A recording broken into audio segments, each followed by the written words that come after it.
Hey guys, tonight we're slipping quietly back to the year 1473 to a dim stone chamber flickering with the golden glow of tallow candles as someone's wedding night is about to be very awkward. There's no honeymoon suite, no privacy, no room service. Just a wide-eyed bride, a tired groom, and a white linen sheet spread neatly across a creaky straw mattress, because in the morning that sheet has a job to do.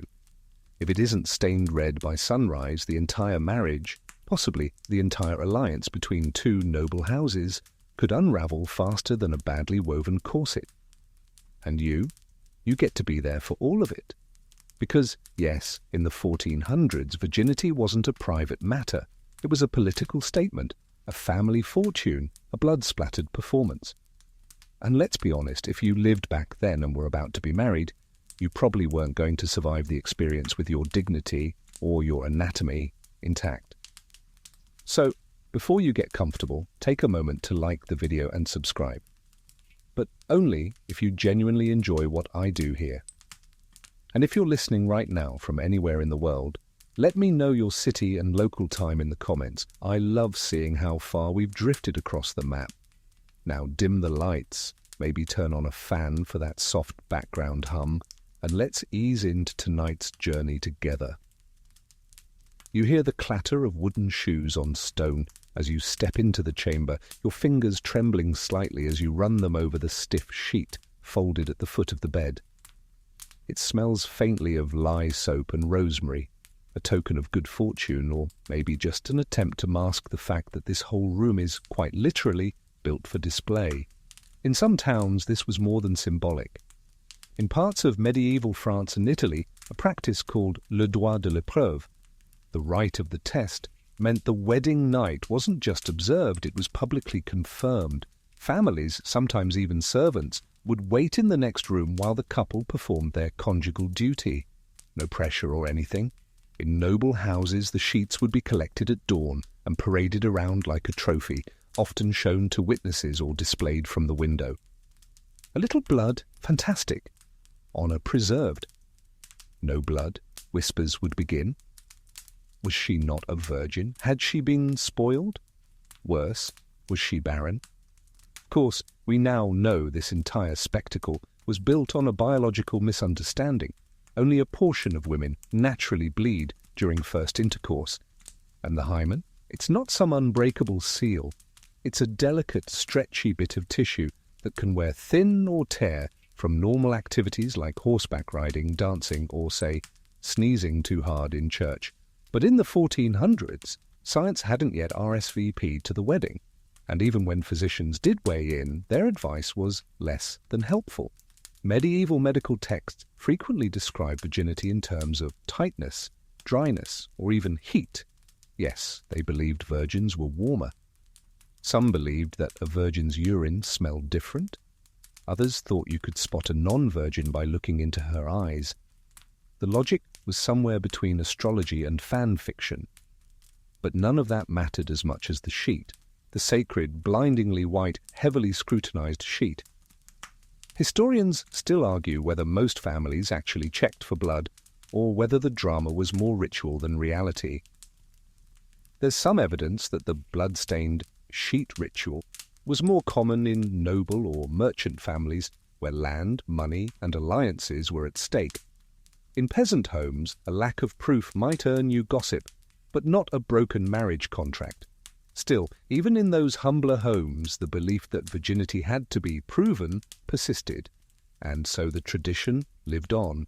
Now here's the cheeky part. Some brides got creative. One lesser-known text, written in the late 15th century and smuggled across convent walls, because of course it was, described how a bride could prick her own finger or hide a fish bladder filled with chicken blood under her gown. Right before the moment of consummation, she'd squeeze the pouch to release the blood onto the sheet. Tada, instant innocence. Another recipe called for staining the inside of the thighs with beet juice, just in case things didn't go according to plan. Not to mention the red berry sponge trick, which is exactly what it sounds like. Turns out, if you were a clever enough chemist, you didn't need to be a virgin, you just needed props. Of course, the real tragedy in all this was that no one cared what the bride wanted. Whether she was scared already, in love, or coerced, all that mattered was the performance. In some households, the sheet wasn't just evidence, it was currency. If the bride's family had offered a large dowry, but the blood wasn't there, the groom's side could claim fraud. Imagine getting divorced before breakfast because of your bedsheets, and if you're wondering whether grooms were tested, well, you must be new here. There were no sheets for them, no inspections, no consequences. In fact, it was often expected that the groom would already be experienced, because that made him more manly. Double standard? You bet. One chronicler even joked that noblemen were expected to plant many seeds but only reap one crop. That's not farming, that's hypocrisy. Still, not every wedding night ended in scandal or drama. Some couples were genuinely tender with each other, some sheets were quietly burned the next morning, especially if things hadn't gone as planned. And some families, thankfully, cared more about the joy of union than the evidence of blood. But those stories are harder to find, because the loudest tales were always the messiest ones. You lie back now, imagining the flickering candlelight playing across the stone walls, the sharp scent of lavender tucked into the pillowcase, the muted rustle of linen under nervous hands. Somewhere in the village, someone's already gossiping about the wedding night. You haven't even slept yet, and the sheet is waiting. You don't even get to finish your breakfast the next morning, because your new mother-in-law, resplendent in heavy wool robes and a permanent scowl, is already at the bedroom door, arms crossed, tapping her fingers against the stone like she owns the place, which technically she kind of does, or at least she acts like she owns you. There's no "how was your night?" no warm smile, just a single question dropped like a guillotine. Well, did the sheets show? Because in the 1400s, proving virginity wasn't just a private issue. It was family business, and in noble houses everyone was invested, sometimes quite literally, in what had or hadn't happened behind those bed curtains. The mother-in-law, especially, was the enforcer of tradition, the witness of lineage, the permanent record-keeper of bloodlines. And woe betide the young bride who failed to perform. The idea that a woman's worth was tied to a physical symbol, some accidental tissue and a bit of red, is already distressing. But the social pressure? That was the real theatre. In some parts of Europe, especially southern France and regions of Italy, the post-wedding virginity inspection was as institutionalized as Sunday Mass.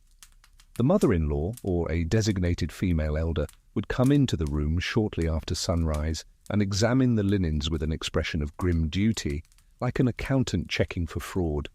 And if there wasn't any blood, that's when things got very awkward, very fast. Some families demanded a redo, others accused the bride of deception.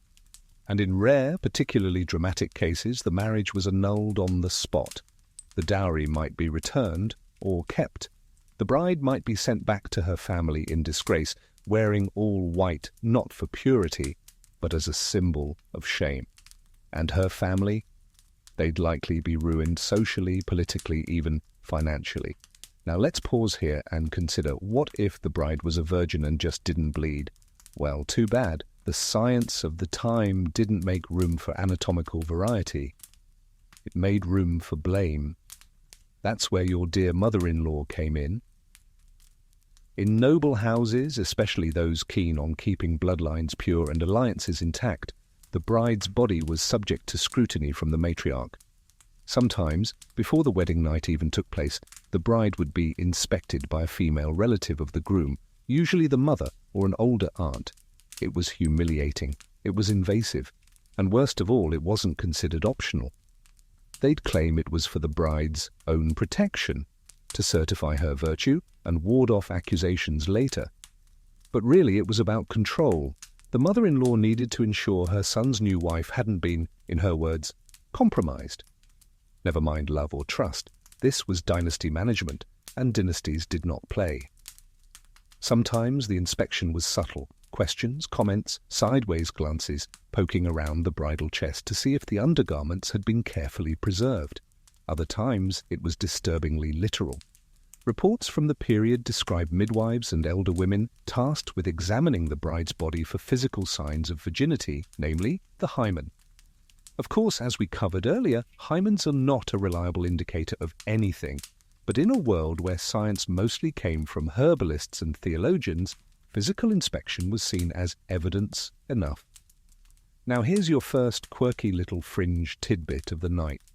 In some Italian families, the mother-in-law wouldn't just inspect the sheet, she'd also bless it with holy water, sprinkle it with herbs, or press her nose against it to smell for truth.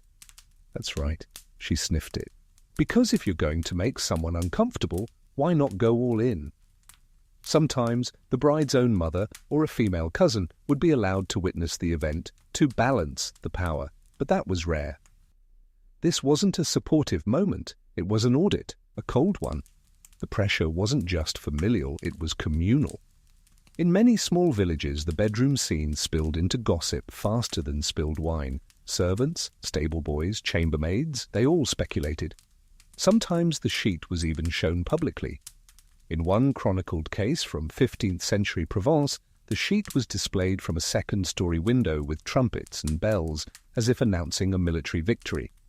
Which, in the eyes of the groom's family, it kind of was. And if blood was found, rejoicing, feasting, toasts to purity, the bride's value confirmed, her honour secured, her womb now worthy of carrying a future heir. But if not, that's when whispers began. And you didn't want whispers in a medieval village, you wanted silence. The kind of silence that meant respect, or at least fear. There were ways out, of course. Occasionally, if the groom liked his bride, or if he simply didn't want to deal with the drama, he might lie, claim success, smear some wine, call for a celebratory breakfast. But if he wanted an out, then lack of blood became a weapon. And this is where the gendered absurdity sharpens its edge, because while a bride could be judged for bleeding too little, a groom who bled too much, say, from inexperience or injury, was seen as soft, weak, or unmanly. He had one job, consummate and conquer. The sheet wasn't his test, it was his trophy. So here's you probably wouldn't survive this moment of the night. You, a 14-year-old noble bride, standing barefoot in a stone hallway, clutching a sheet with no blood on it. As your new husband's mother pokes at it with a stick and raises a brow, you're not even allowed to speak. Your evidence is silent. And that silence says everything. Historians still argue whether the mother-in-law's role was legally required or just socially enforced. Some say it was more of a cultural performance, while others point to court documents showing dowries revoked based on a mother-in-law's sworn testimony. Either way, her power was real. She was the gatekeeper of family honor, and she was not to be underestimated. You walk back into the room now. The candles are still burning low. The sheet lies rumpled and suspiciously clean. The footsteps down the hall are getting louder. You can already hear the clink of a ringed hand tapping against a wooden doorframe. And you wonder, not whether you passed the test, but whether the test was ever meant to be fair. You hear the latch creak as the door swings open and you brace yourself. This time, it isn't your mother-in-law. It's the bride's cousin, her arms full of laundry, her eyes darting nervously to the sheet still laid out like a crime scene. She doesn't say anything. She just picks it up, folds it with great ceremony, and carries it off like a relic. You almost expect a procession to follow, because now comes the moment everyone's been waiting for, the sheet inspection. Let's be clear, this was not a private affair.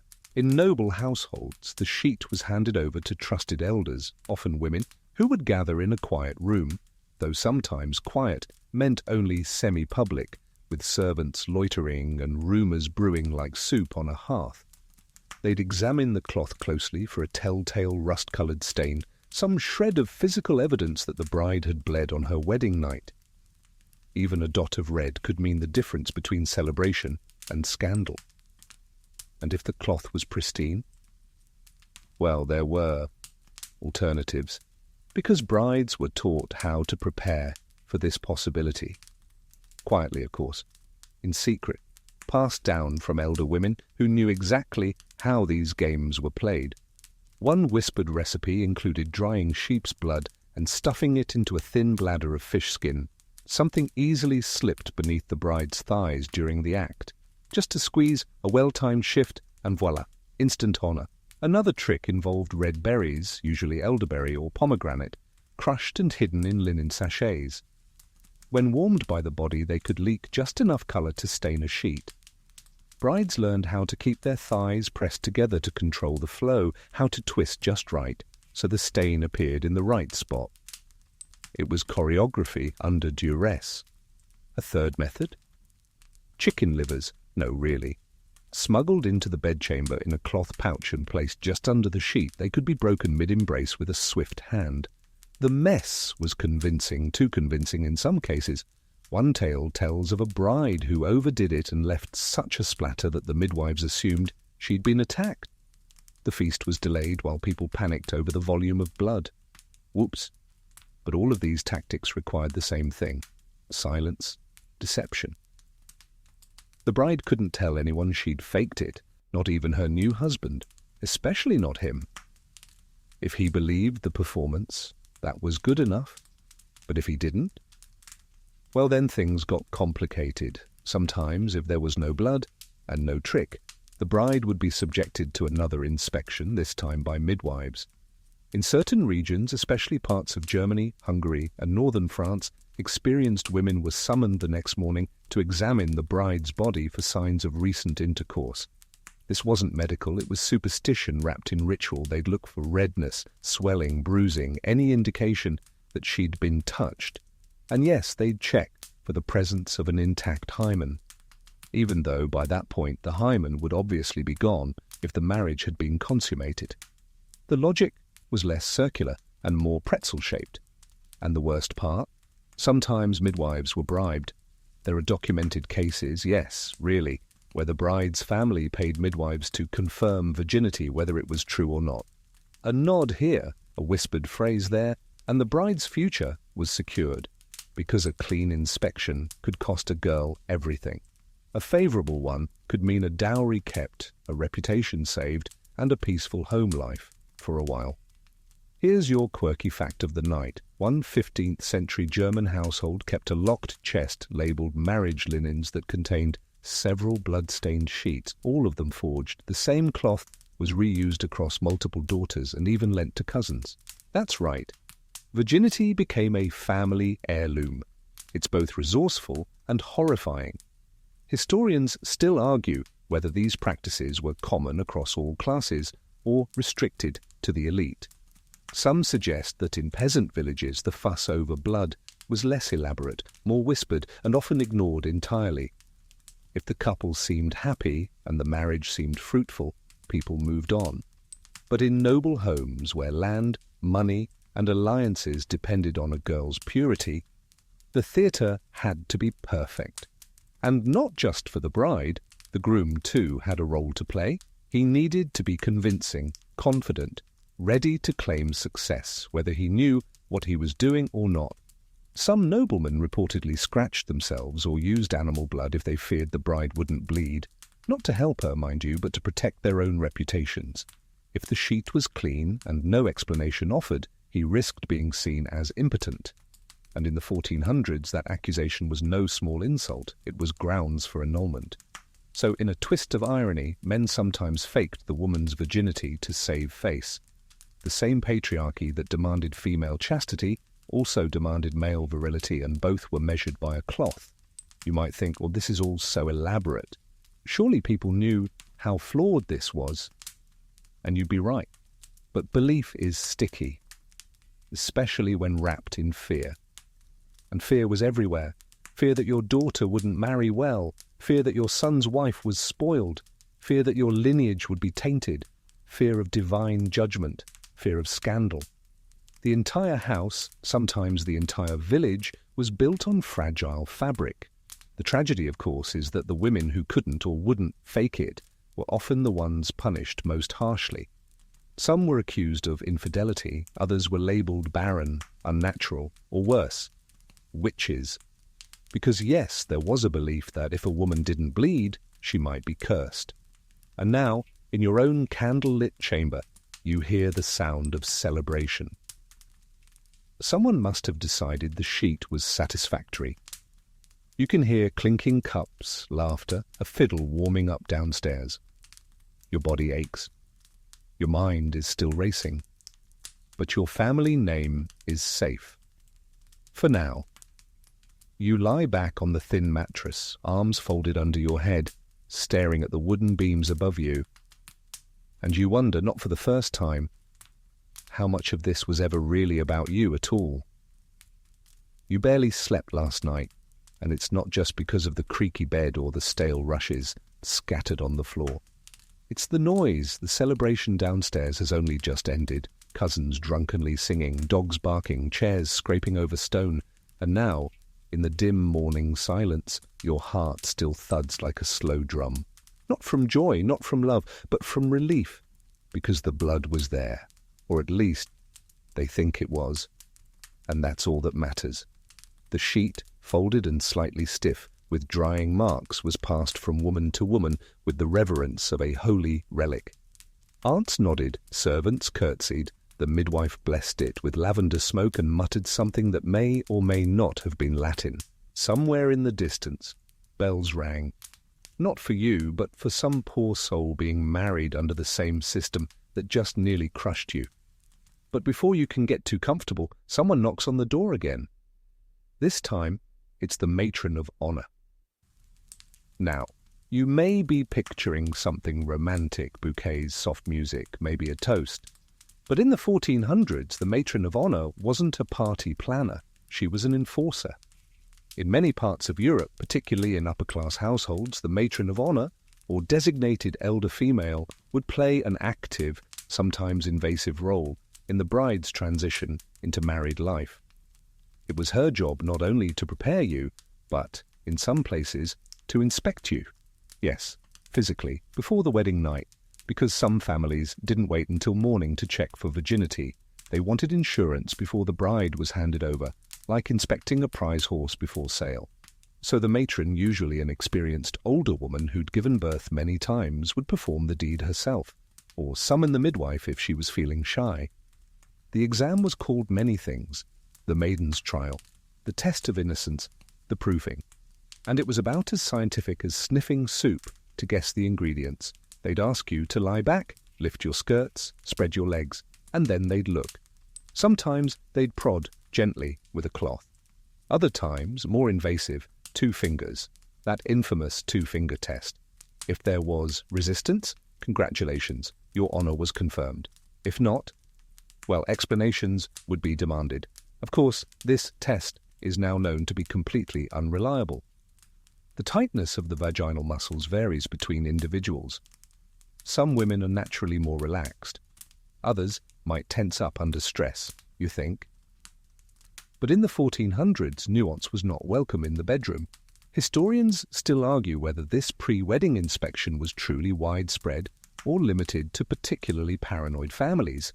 Records exist from Spain, the Netherlands, and northern Italy, often hidden in court documents or family letters. One letter from a Milanese merchant complains that his daughter was not thoroughly examined before handover, which left the house in danger of shame. Charming. And what if the matron found nothing? She had options. She could advise the bride to confess, or recommend delaying the marriage, or, in cases where dowries were particularly large, suggest the bride take the herbal route. Ah yes, enter the plants. In the fringes of medieval medicine, there was a belief that certain herbs could restore virginity. Not biologically, of course, but in ways that made sense to 15th century logic. One of the most commonly recommended plants was agrimony, believed to tighten the womb and seal the maiden's honor. Women were told to steep the leaves in vinegar, soak a cloth, and insert it before the wedding night. Whether it did anything, highly debatable. But the sting probably made brides walk a little funny. Another was myrtle, a plant associated with Venus, love, and modesty. Brides would bathe in it to cleanse the past, both physically and spiritually. And for the especially desperate, oak galls. These were dried, ground, and mixed into a thick paste meant to shrink the body and mimic virgin tightness. Again, not recommended. But in a time when science was more art than fact, these methods were whispered like secrets and passed down like recipes. And you, our poor protagonist, may or may not have used one last night. You remember it now, the herbal bundle hidden in your sleeve, the burning tingle, the moment of panic, the relief when the sheet showed just enough. You'd never tell anyone. But it worked. Of course, not every bride had access to herbs or helpful matrons. Some were examined against their will. Some didn't know what to expect at all. And here's your quirky detail for this section. In some rare households, a symbolic test was performed using an egg. The matron would crack one in a bowl and study the yolk's firmness, claiming that a tight yolk meant the bride was still pure. That's right, they based your reputation on breakfast. Meanwhile, the groom, probably still asleep, snoring through history, his honor intact, whether or not he'd done anything at all. And this raises an uncomfortable truth. The virginity test wasn't really about biology.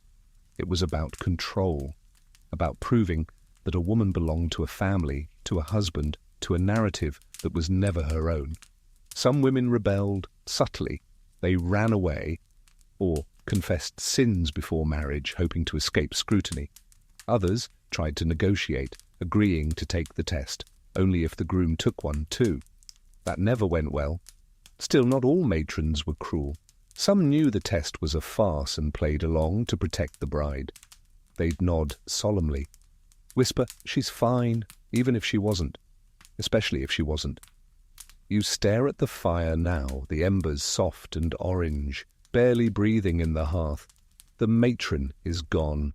The door is closed, but the feeling lingers of being watched, measured, dissected by eyes that never cared to know you. And you wonder again if anyone really passed this test. You try to eat something at midday, a hunk of bread, a spoonful of boiled barley, but it sticks in your throat like shame. Downstairs, the celebration has finally calmed into murmurs. A few relatives linger by the fire, dabbing at meat grease with cloth napkins and speculating about your performance like it was a joust. Because in many homes of the 1400s, the bride's body was everyone's business, and her success or failure in bleeding on command was discussed with the same nonchalance as the weather. But today, you aren't dreading more gossip. Today, you're dreading the arrival of someone even more unsettling. The midwife, not for a birth, not yet, but for an inspection. In some regions, particularly across France and parts of the Low Countries, midwives weren't just birth attendants, they were professional examiners of virginity. Their word carried weight, especially in legal disputes, annulment trials, or high-value marriages. And they knew the terrain of women's bodies better than any barber surgeon or priest, and that made them both powerful and feared.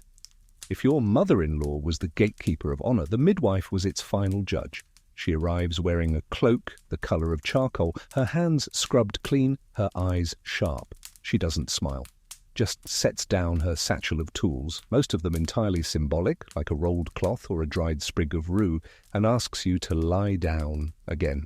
Because medieval virginity tests weren't one-and-done affairs. If there were doubts, there were second opinions. Now you might assume this kind of thing was rare, the stuff of royal courts or wealthy merchants.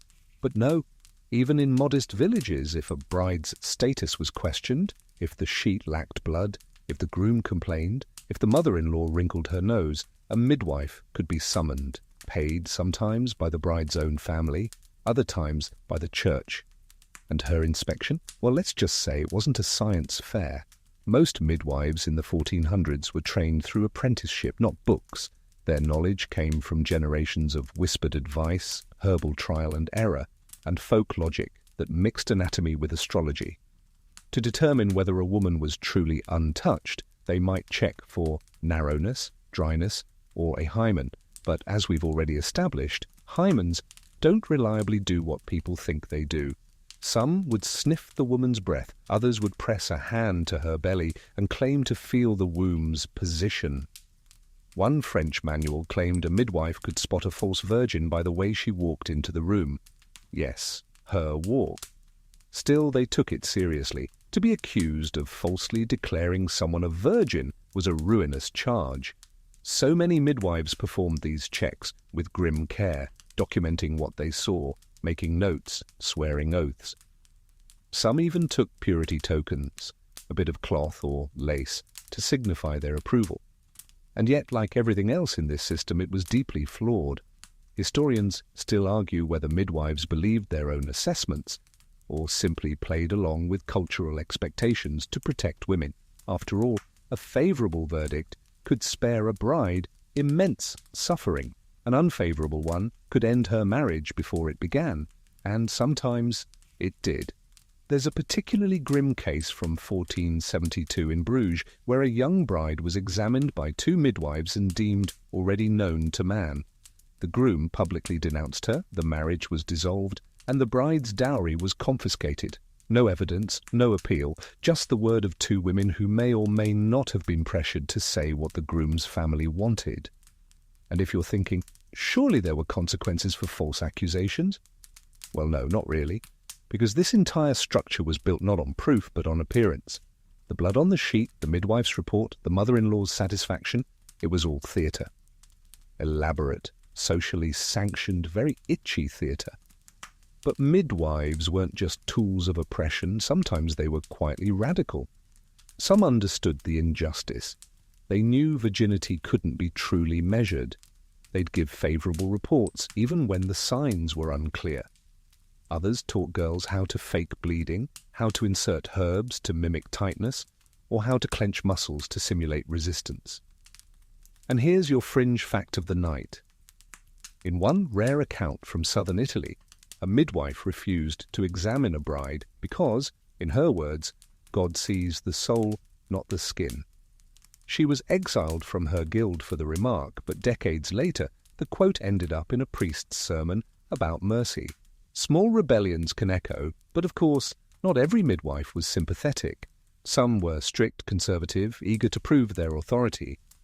One Hungarian text describes a midwife who would slap the bride's inner thigh after inspection and say, "It will do." What exactly "it" referred to was never clarified. You'd hope it was her body. It might have been her reputation. Today, the woman examining you is quiet. She uses a cloth, a few drops of rosemary oil, and asks no questions. When she finishes, she simply nods and says, "You'll bear well." That's it. No accusations, no blessings. Just the cold, clinical voice of someone who's done this too many times to find meaning in it anymore. You sit up slowly, legs trembling, heart in your throat. You want to ask, "Did I pass?" But you don't, because it doesn't matter. The midwife's nod is the only verdict you'll ever get. And as she packs her satchel and leaves the room, you're left wondering what this all was for. The tests, the inspections, the bleeding, the silence. You reach for a cup of water and sip slowly, the cold trickle grounding you. Outside, birds chirp. The world continues, but you are no longer the same person who stood at the altar yesterday. You were married, yes, but first you were measured. You wake the next morning with a dull ache in your hips and a tighter ache in your chest. Outside, a rooster crows late, as if even it is embarrassed by what's happened. The chamber is still dark, though light filters in through the small, oiled parchment window pane. And beside you, your husband snores softly, blissfully unaware of the scrutiny you've endured. But there's more to come, because today the house steward arrives with a fresh jug of watered wine and a note in tidy script. The physician is expected by third bell. You freeze, not another test. But yes, this time it's from the family's own physician. And his goal isn't necessarily to inspect you, at least not directly. He's coming to offer his opinion on your body, on your honor, on your future potential as a breeder of heirs. And while it might seem strange for a doctor to comment on virginity, in the 1400s this was actually part of their job description, especially for noble households. You pull the coverlet up over your shoulders and sigh, because physicians in the 15th century weren't scientists the way we understand them now. They were a curious blend of astrologer, herbalist, philosopher, and guesser, They read Galen and Hippocrates, sure, but they also consulted horoscopes, humours, and ancient Roman poetry when diagnosing a patient. And when it came to virginity, oh, they had opinions. One French medical text from the 1400s claimed that a true virgin is cool, dry, and pink in complexion, with soft breath and silent laughter. Yes, apparently your laugh volume could betray your past. Another treatise insisted that virgins didn't dream of men. If they did, well, clearly tainted. Some even believed that a virgin's urine would float on water, while a non-virgin's would sink. You almost wish you were making that one up. When the doctor arrives, he looks like every caricature of the profession, slim, severe, draped in fur despite the warm air. He bows stiffly, mutters something about continuing the family line, and promptly launches into a lecture on your womb, because that really is the core of the issue, not your honour, not your experience, but your reproductive potential. In the 1400s, a woman's virginity was seen as a precondition for fertility. If she bled on her wedding night, she was untouched, therefore likely to conceive. If she didn't, well, maybe she was already used, maybe barren, maybe cursed. Of course, there was no evidence for any of this, but lack of evidence never stopped a confident man with a robe and a book of Latin. Your physician doesn't inspect you, not physically, but he does ask deeply personal questions about your appetite, your menstrual cycle, your dreams, again with the dreams, and whether your skin has grown dull or glowed anew since your marriage. These questions are less about you and more about the box he's trying to fit you into. Here's the kicker. Some physicians in the 1400s believed the womb was not fixed in place. They thought it wandered around the body like a moody animal, sometimes up to the heart or into the throat. This so-called wandering womb theory explained everything from hysteria to coughing fits to melancholy. And if you hadn't bled, clearly your womb had gotten confused. Historians still argue whether this theory was taken seriously by most doctors or whether it was just an excuse for not understanding female anatomy. Either way, it persisted for centuries. And now you are sitting on the edge of your bed while a man with thinning eyebrows explains that your womb seems restless and prescribes a tonic of cinnamon, crushed pearl, and something called dragon's blood, which, for the record, is actually just red tree sap. Sorry, no actual dragons involved. You nod politely, because what else can you do? You'll drink the tonic, because he says it will anchor the womb. You'll pray that your body conforms to their expectations. And you'll try to forget that this entire system rests on a cascade of myths so absurd it borders on comedy, if it weren't so tragic. Here's your fringe fact for this section. One Italian doctor swore that the best way to confirm virginity was to observe whether a woman's breath could fog a silver mirror. "Virgin breath is pure and cool," he wrote, "like the dawn wind over the Alps." That man, you may be unsurprised to hear, never married. Still, physicians held power. Their words could seal a bride's fate. Some were kinder than others, willing to massage the truth to protect a young woman from disgrace. Others were cruel, obsessed with purity, and quick to condemn. And once the physician leaves, you sit in silence again. The sun is brighter now, the house is waking, your husband is dressing in the next room, humming off-key. You, meanwhile, are still digesting the idea that your body is a mystery no one really understands, but everyone feels entitled to interpret. The sheet was examined, your parts were poked, a midwife sniffed, and now a physician has philosophized, and yet not a single person has asked how you feel, because this isn't about you. It never was. By the time the sun is high and the stew pot begins to bubble in the kitchen below, you're allowed, finally, to step outside the house. Not alone, of course. Your mother-in-law's maid trails behind you like a very opinionated shadow, but the air is sweet at least. Bees hum lazily around the hedgerow. The courtyard cat yawns on a sunny stone, entirely uninterested in your newly minted status as a proven wife. And yet, as you stroll past the garden, a group of women pause their laundry work and glance your way. Then, barely perceptible, one of them nods, because you bled. Word travels fast, and in this world that one drop of red has bought you something rare and unstable, social approval. But how long will it last? You see, the virginity obsession didn't stop at the bedpost.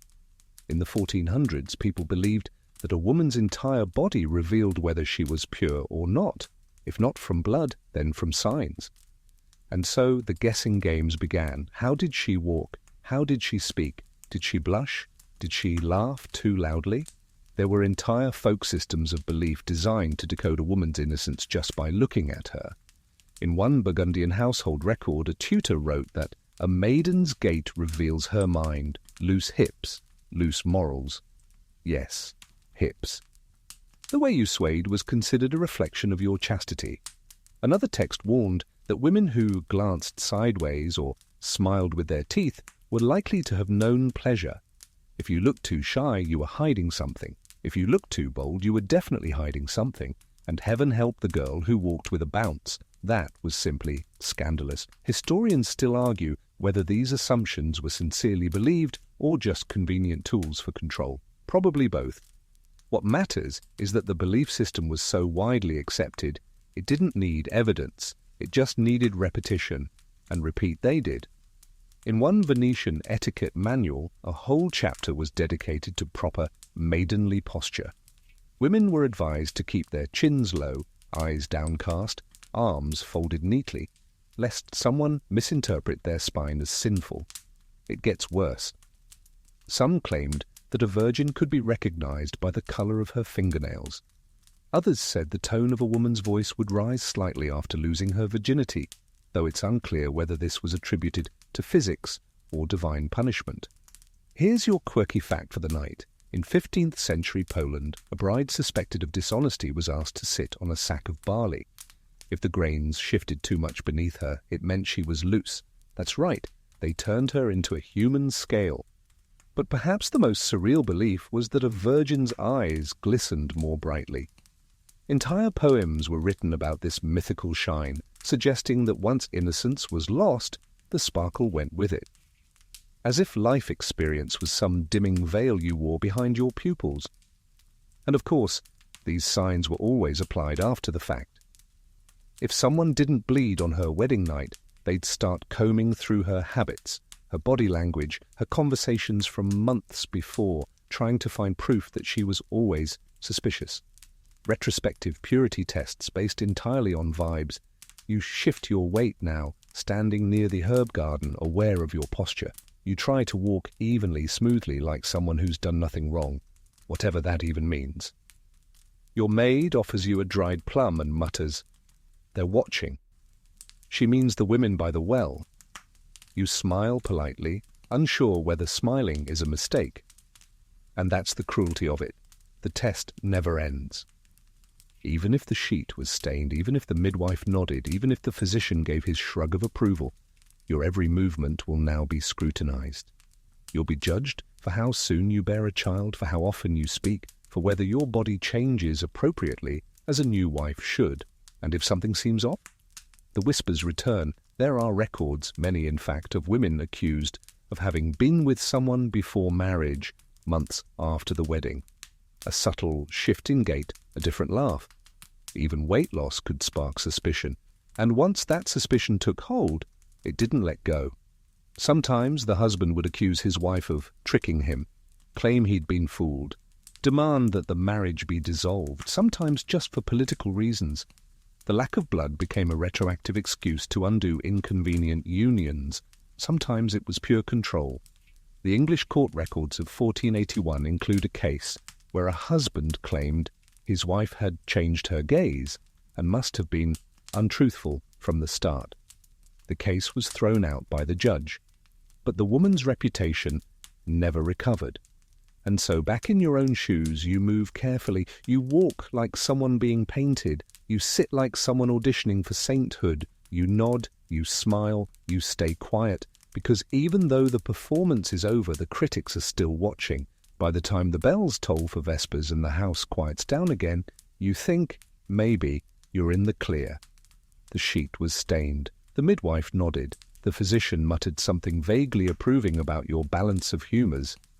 You've walked with the right amount of modesty. You haven't laughed too loudly or glanced too long at anyone's shoes, but you're not entirely safe. Because the ladies at court, or the gossiping neighbours in the next village, or the matron with the almond-shaped eyes and a memory like a ledger, still whisper about the womb. And in the 1400s, a woman's womb was a wandering, wild creature, a mystery, a liability. The belief in the wandering womb was one of medieval medicine's strangest and most persistent ideas. According to many physicians and scholars of the time, a woman's womb was not firmly attached inside her body. No, it moved, floated, drifted. Sometimes it rose toward the heart, causing shortness of breath. Other times it pressed on the liver, causing melancholy. In the most dramatic accounts, it crawled toward the throat and caused suffocation, like an organ possessed. The Greeks had believed it first, but the idea lived on, immortalized in 15th century medical treatises, religious sermons, and, of course, everyday chatter. And this theory became a convenient explanation for all kinds of things that men didn't understand. Is a woman fainting too often? Must be the womb moving toward the chest. Is she crying for no reason? Clearly her womb has turned sideways and is blocking her joy. Does she talk back, argue, show unusual intelligence? The womb again, obviously, and so, of course, virginity was tied to this. A woman who had not yet bled was assumed to have a settled womb, calm, docile, in place. But a woman who had known a man, her womb was considered awakened, active, and therefore unstable. Some believed it could only be tamed by childbirth, which is a troubling thought given that many girls were married off at 14, sometimes younger, with the hope that bearing a child would fix all of their mysterious female misfires. Now here's a curious detail. To calm a wandering womb, medieval physicians recommended fumigation therapy, not for the lungs but for the womb itself. They'd have the woman sit over sweet-smelling herbs like myrrh, lavender, or cinnamon, believing the womb would follow the scent back into position. If it was rising, place sweet herbs near the pelvis. If it was falling, bitter herbs near the nose. It's like trying to lure a squirrel back into a tree with trail mix. You're not making this up. Neither were they.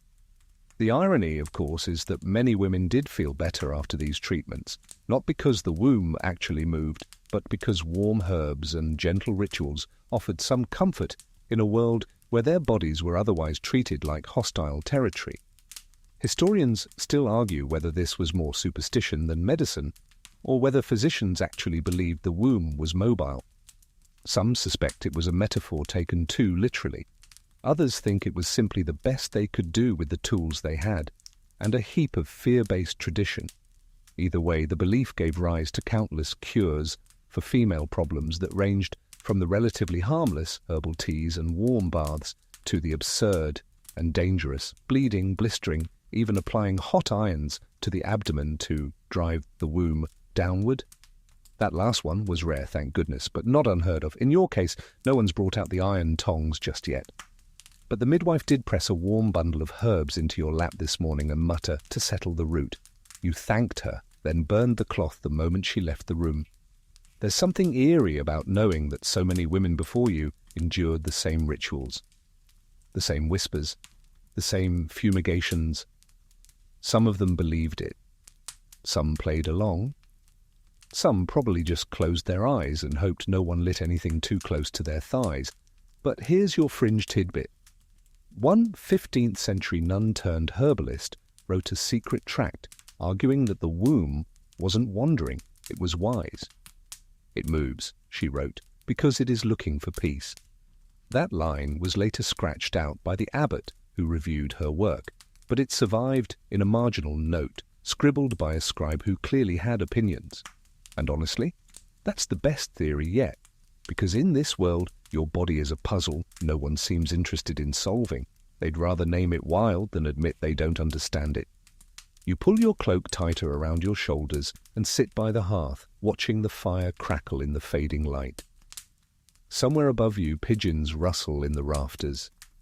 Your husband is off at supper with the steward, and you breathe deeply and try to feel where your womb is, probably right where you left it. You don't know how long you've been staring into the hearth, watching the flames curl over the charred logs like dancers too tired to leap. Long enough that the maid has refilled your cup twice. Long enough that your husband's footsteps echo down the corridor again, and still you're just sitting there, arms wrapped around your knees, wondering whether you're passing. Not just as a wife, but as a woman, as a person. Because in this world, virginity is currency, and yours has already been spent. Whether you gave it willingly or not, whether it was real or not, whether the blood was yours or a berry's, none of that matters now. The transaction is done. And the rest of your value? That'll be determined by how well you perform purity moving forward, especially if you're noble. Because among the landed families of Europe in the 1400s, a woman's virginity wasn't just about her, it was about land, about lineage, about inheritance. Entire estates changed hands based on whether a bride was pure. Imagine, a father arranges a match between his daughter and a baron's son. The dowry is generous, silks, a small parcel of vineyards, and a silver comb said to have belonged to Queen Jeanne. But there's a clause in the contract: the dowry is void if the bride is not a virgin. It's not an afterthought. It's in ink, enforced by both families. And yes, this happened. Dowries were often conditional. A stain-free sheet wasn't just proof of virtue, it was a receipt. If the bride was suspected of premarital relations, the marriage could be annulled. The estate, meant to be absorbed into the husband's holdings, would revert to the bride's family, or worse, be forfeit entirely. In some cases, noble houses would challenge the bride's honour in court years later if disputes over land or inheritance arose. Historians still argue whether these dowry clauses were honoured or simply used as leverage. But plenty of medieval marriage contracts include wording to this effect, phrases like untainted, unspoiled, and proven of body. Women were land titles in petticoats, and it's not just about virginity before marriage, it's about fertility after, because the noble world needed heirs, and the unspoken fear behind all this testing was, what if she can't bear children? In their minds, a woman who didn't bleed might also fail to conceive. No evidence, of course, just superstition. And then came the next absurd layer, claims of divine punishment. A few church authorities in the late 1400s began preaching that unchaste brides would have barren wombs as punishment from God. A sealed door, one priest called it. She who opens herself before holy blessing shall find her house empty. Subtle. Others went further, claiming that any children born of a tainted womb might be cursed with weakness, illness, or spiritual deformity. Some midwives were instructed to record whether a child thrived in relation to the bride's premarital record. And now, you, our exhausted, intelligent, newly scrutinized heroine, realize the stakes. You haven't just proven your virginity. You've rented it out. You sit straighter at the hearth now, you smooth the wool of your gown. You glance at the door as your husband returns, a smear of goose grease on his sleeve and a glass of cider in hand. He smiles lazily, asks how your day was, doesn't wait for the answer, because he's passed all his tests already. No one asked if he was pure, no one poked or prodded, no one questioned whether his bloodline was fit for nobility. That's your job. Your family's honour hangs from your womb like a tapestry on a castle wall. So long as it holds, the whole structure stands. If it tears, even slightly, it can all come down. Here's your quirky tidbit for this section. In 15th century Spain, some families would weigh the dowry chest again after the wedding night, not because they suspected theft, but to see if it had been tampered with. A chest that is lighter after a false bride, one household book warned, is a sign that sin has already taken payment. You almost admire the creativity. Almost. So you look at the fire again, you sip your watered wine, and you wonder how many other women are sitting at hearths tonight, hearts quietly breaking, thinking not about love or comfort or partnership, but about contract, about whether their bodies will continue to earn what they've already been traded for. You wish someone had told you sooner. The wedding wasn't the end of the test. It was just the receipt. the days begin to blur.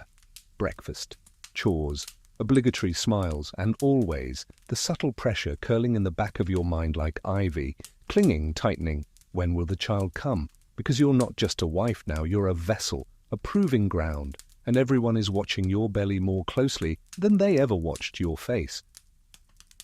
In the 1400s, a bride's virginity was only the first performance. The real test, the one that truly decided your place in the household, in society, in history, was your ability to produce a living, legitimate heir. And quickly, please, ideally within a year. 6 months was better, 3, a miracle. And if your stomach stayed flat for too long, the whispers would return. Maybe you were barren, maybe the wedding night hadn't taken, maybe you had lied after all, and your defiled womb was now exacting divine punishment. Historians still debate whether these timeframes were official or just social expectations. But letters, court records, and household logs show a startling pattern. If a baby didn't appear soon, the marriage itself came under suspicion. Some noble families wrote clauses into marriage contracts specifying that the union would be reconsidered after 1 year of barrenness. Yes, reconsidered. Dowries might be renegotiated, property transferred back. In extreme cases, annulment was proposed. All because a woman's body didn't perform on someone else's schedule. So you begin counting the days. You track your cycles, not with science, but with herbal calendars and moon phases, because that's what you're taught.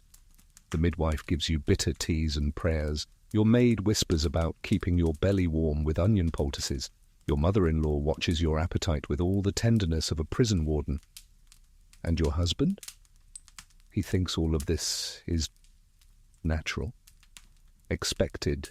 He doesn't understand the fear behind your small silences or why you've started waking up in the middle of the night, fingers pressed to your abdomen, hoping to feel something shift, anything. And here's the cruel irony, you could be perfectly healthy. Your body could be working just fine. But medicine in the 1400s had no concept of reproductive science as we know it. If a man failed to produce children, the blame almost never fell on him. It was always the woman. Because in this era, the idea of male infertility was barely a rumor. Most believed that men's seed was inherently fertile, and that the woman's body was merely a soil in which it either grew or failed. If the seed didn't take, the soil was assumed to be spoiled. And if you'd bled too little on your wedding night, even more reason to suspect your womb wasn't fertile. Some doctors offered remedies. You'd be told to eat warming foods, venison, cloves, cinnamon wine, to sleep with a red ribbon tied around your belly, to place a carved ivory charm beneath your pillow. These weren't prescriptions, they were rituals. Desperate attempts to influence a process no one fully understood. And when even that didn't work, that's when tests returned. Yes, there were medieval fertility tests, and they were as unscientific as you'd expect. One involved placing a clove of garlic or onion in the woman's lower regions overnight, then checking her breath the next morning. If her breath smelled like the herb, they claimed her womb was open and fertile. If not, she was considered closed. Another test called for the woman to drink honey-soaked wine before bed and sleep with a goose feather between her toes. If she dreamed of rivers, fertile. If she dreamed of fire, barren. There are entire manuals describing which dreams meant which outcomes.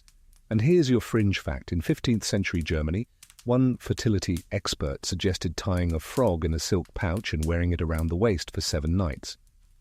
If the frog lived, the womb was healthy. If it died, well, you get the idea. Did these work? Absolutely not. Were they deeply uncomfortable? Yes. Did women still try them? Of course, because they were terrified.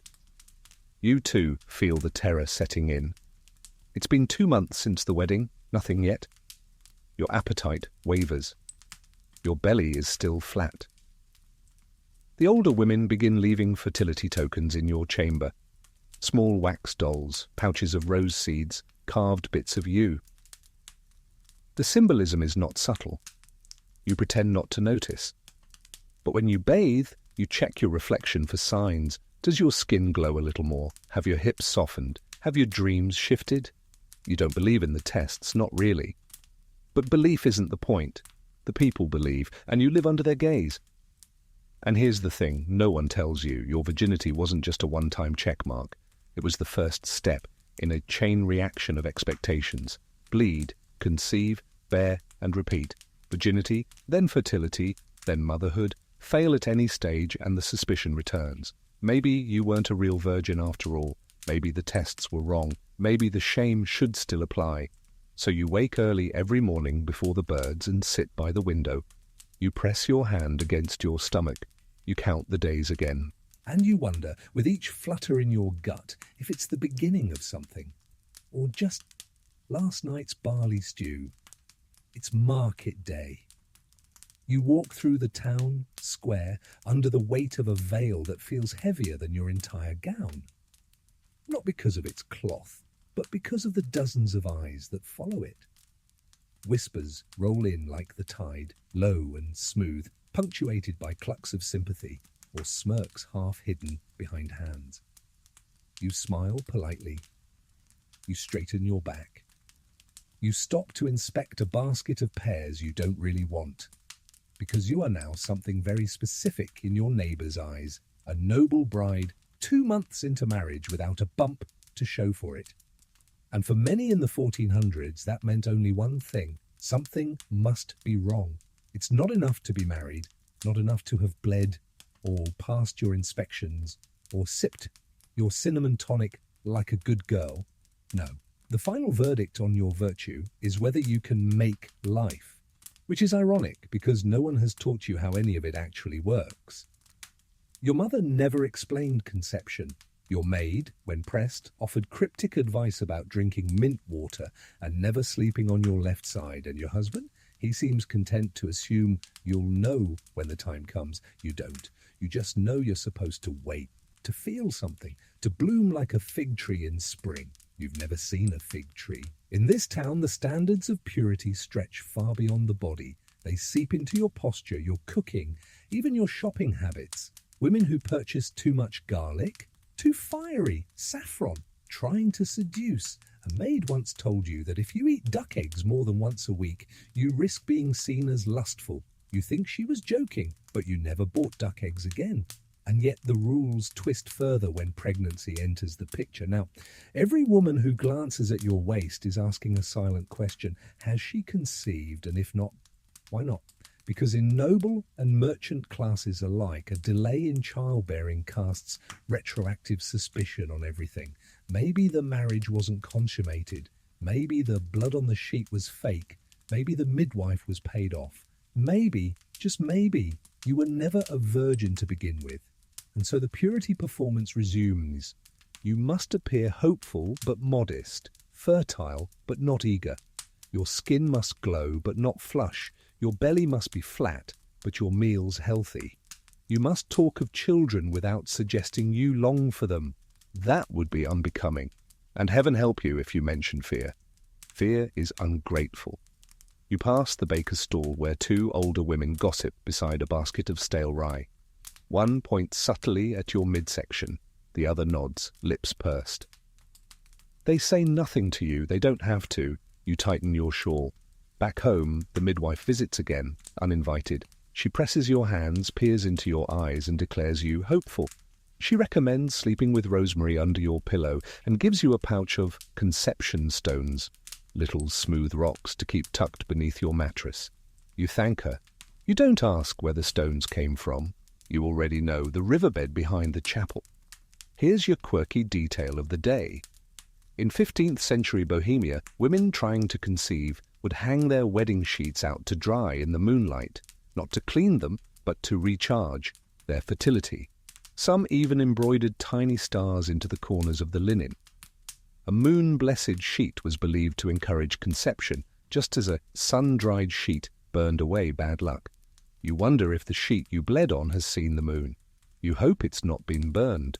And yet even as all of this pressure builds, this relentless, suffocating attention, there's a deeper hypocrisy at play, because if you had conceived within days of the wedding, that would have raised different suspicions. Too fast, and people might wonder if the child was conceived before the ceremony. if you were already pregnant at the altar, if the husband was even the father. Virginity is a tightrope, and motherhood is the wind that tries to knock you off. You're expected to bear children, but not too easily, to suffer a little, to wait just enough. Historians still argue whether these standards were more severe in noble courts or village homes. The truth is probably both. Nobility had more at stake: inheritance, alliances, wealth, but in small towns the lack of privacy made everybody a public object. You couldn't sneeze without someone asking if it was a sign of pregnancy. You return home. You climb the steps slowly. You touch your abdomen as you pass the chapel alcove. Nothing. No flutter. No warmth. Just the dull pressure of expectation. You lie down, bury your face in the blanket, and try to imagine a world where none of this exists, a world where bleeding isn't proof, where motherhood is a choice, where your body belongs to you. But instead, what you hear is the voice of the midwife whispering prayers outside your door. Something about opening blossoms. Something about fresh blood making way for life. You wonder which kind of blood she means. It happens sooner than you expect. The rumours, that is. You're pouring wine into a chipped ceramic cup, carefully, evenly, like someone who definitely isn't trembling, when the maid sets down the tray a little too hard and says, not quite casually, "Have you heard what they're saying?" And you know, of course you do. It's not the first whisper, it won't be the last, but this one has teeth, because today it's not just quiet speculation. It's not a wrinkle of the nose or a glance at your waistline. Today, it's an accusation. You weren't a virgin at all. Somewhere between the market stall and the chapel garden, someone's decided to reopen the case, and they aren't being subtle about it. The story spreads quickly, through kitchens, corridors, and cook fires. It mutates, as rumours do. Some say the blood was faked. Some say your husband confessed to a priest that you didn't seem untouched. One version claims a travelling scribe saw you with a stable boy 2 winters ago. Another insists your mother bribed the midwife with a bolt of green velvet. It doesn't matter that none of it's true. It doesn't matter that you passed every test they demanded, because in the 1400s proof was temporary, but doubt was permanent. And worse still, the penalty for a bride who tricked her husband was far more than social shame. In some regions, it was ritualized public humiliation. If a bride was discovered or believed to be unchaste after marriage, the punishment could be devastating. Not legal necessarily, but cultural, symbolic, deeply cruel. In parts of France and the German states, one such ritual involved parading the false bride through the town square with her head shaved. Sometimes she wore her bridal gown turned inside out. Sometimes she carried a broken spindle or a torn bedsheet, representing her deception. In Italian city-states, the accused might be made to kneel in front of her husband's household and beg forgiveness. If he refused, she'd be cast out. No dowry return, no marriage, no home. One woman in 1487, Florence, was reportedly locked in a chicken coop by her mother-in-law for 3 days, while the family deliberated her fate. They decided to send her back to her father's house, but only after smearing her face with ashes and parading her through the market, because nothing says justice like poultry and public shame. And here's the quirky fringe detail of the day. In a few remote alpine villages, accused brides were forced to carry a white stone through town, then drop it in the river. If it sank, she was believed. If it floated, she was guilty. Yes, the stones were rigged. But no one ever said medieval justice was fair. Historians still argue whether these punishments were enforced consistently or used selectively, usually when political alliances soured or when powerful families wanted an excuse to break inconvenient matches. What they agree on is this: the threat was real enough to make any bride fear a whisper. A rumour, even a flimsy one, could be enough to ruin her. And so now you sit, wine untouched, staring at the corner of the room where the gossip has settled like a fog. You wonder who started it. You wonder what you did wrong.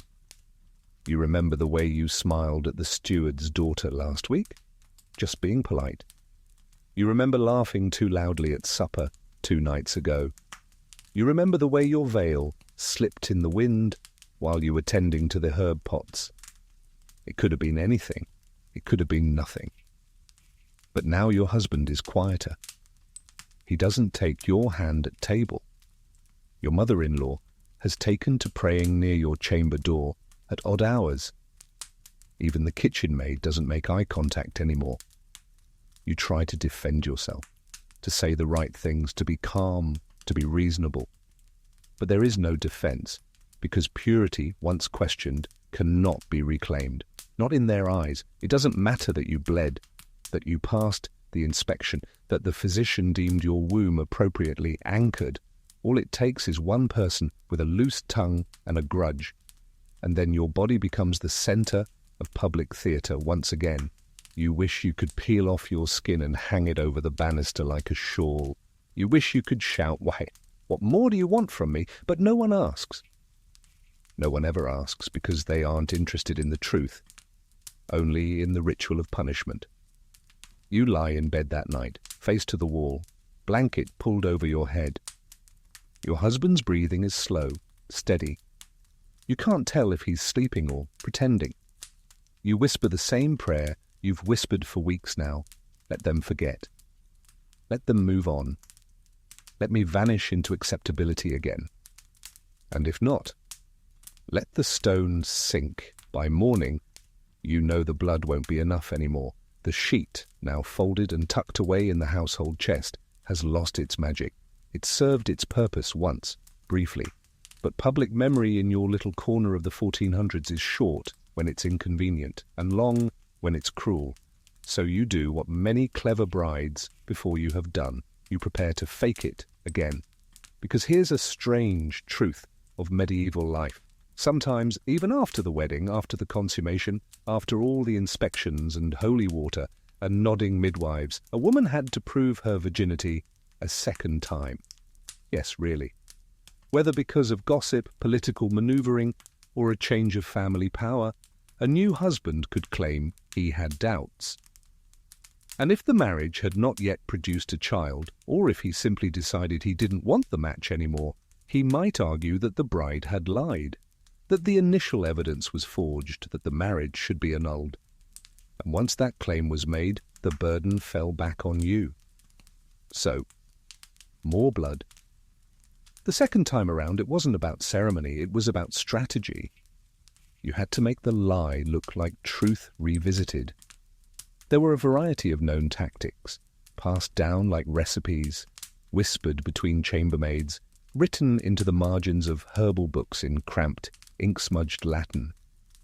One of the most commonly used, the fish bladder trick. Yes, fish bladders. Dried, hollowed, and filled with chicken's blood, berry juice, or even diluted wine, these tiny pouches were small enough to conceal in a palm or inside the bedding. When squeezed at the right moment, they produced a modest smear, enough to coat the inside of a thigh, stain the sheet, and convince a midwife squinting in low candlelight. Another method involved a berry paste mashed into a small rag and carefully sewn into the hem of the shift.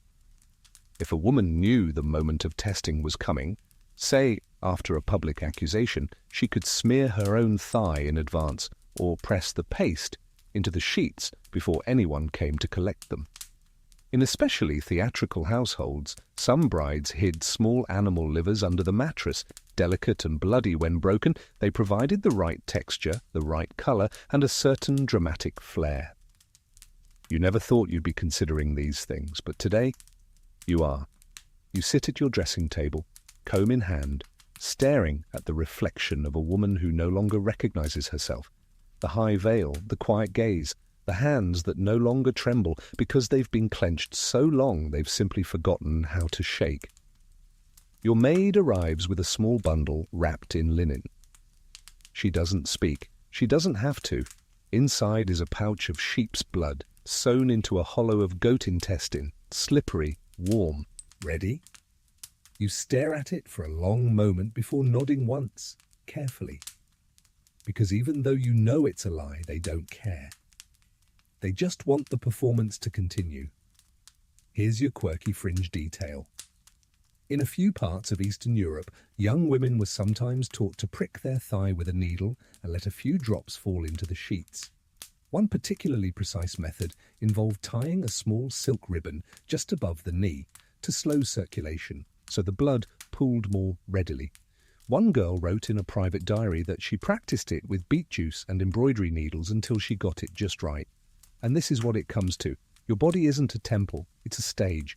And you're the actress, director, and costume designer, all in one. The sheet is your curtain call, the stain your encore. You wait until nightfall, you arrange the bed. You nestle the pouch beneath the linen, just within reach. And then, with a sigh so deep it feels like someone else's breath escaping through your lips, you lie back beside your husband and prepare for the most ridiculous and most tragic scene of your life. Because you know what's coming. The next morning, the mother-in-law will arrive again. She'll collect the sheet. She'll hold it up to the light with a dramatic squint. She'll sniff once. She'll nod. And just like that, the lie will be true again. But here's the haunting part. Even though you faked it, even though you staged the whole thing with cunning and care, it still won't be enough, not forever. Because virginity, once questioned, is never really restored. Not here, not in this century, not in this house. The gossip will slow, sure. The neighbours will turn their attention elsewhere, probably to some other unfortunate girl who walks too confidently or smiles too widely. But the possibility will remain, like a stain that won't quite wash out, and you'll carry that with you for the rest of your days, on your name, your body, and your daughters' bodies after you. You hear the door creak open just after sunrise. Footsteps, soft, measured, unmistakable. The mother-in-law, she doesn't knock anymore. Why would she? After all, this is her domain, your chamber, your marriage, your body. All is subject to review, again. You stay very still as she approaches the bed, her sharp eyes already fixed on the linen. She doesn't speak, just lifts the edge of the sheet slowly, like peeling a bandage from an old wound. And there it is. The stain, right where it's supposed to be, right where you put it. There's a pause, 3 seconds, maybe 5, and then a low hum of satisfaction. She folds the cloth with her usual brisk efficiency, tucks it under her arm, and glances your way. A faint smile, not warm, but triumphant. She has what she needs, the proof. She leaves without a word, and the performance, once again, has succeeded. But tonight, something else returns with her silence, a realization. This isn't just your story anymore, it's everyone's. The women before you, the women beside you, the ones still growing in the nursery halls, being measured already for future marriages and gowns they'll barely understand, because as absurd and humiliating as these tests were, they weren't isolated, they were institutionalized. There were books, real leather-bound manuals, written by men who had never once seen a woman undressed, but who claimed expertise on her secrets.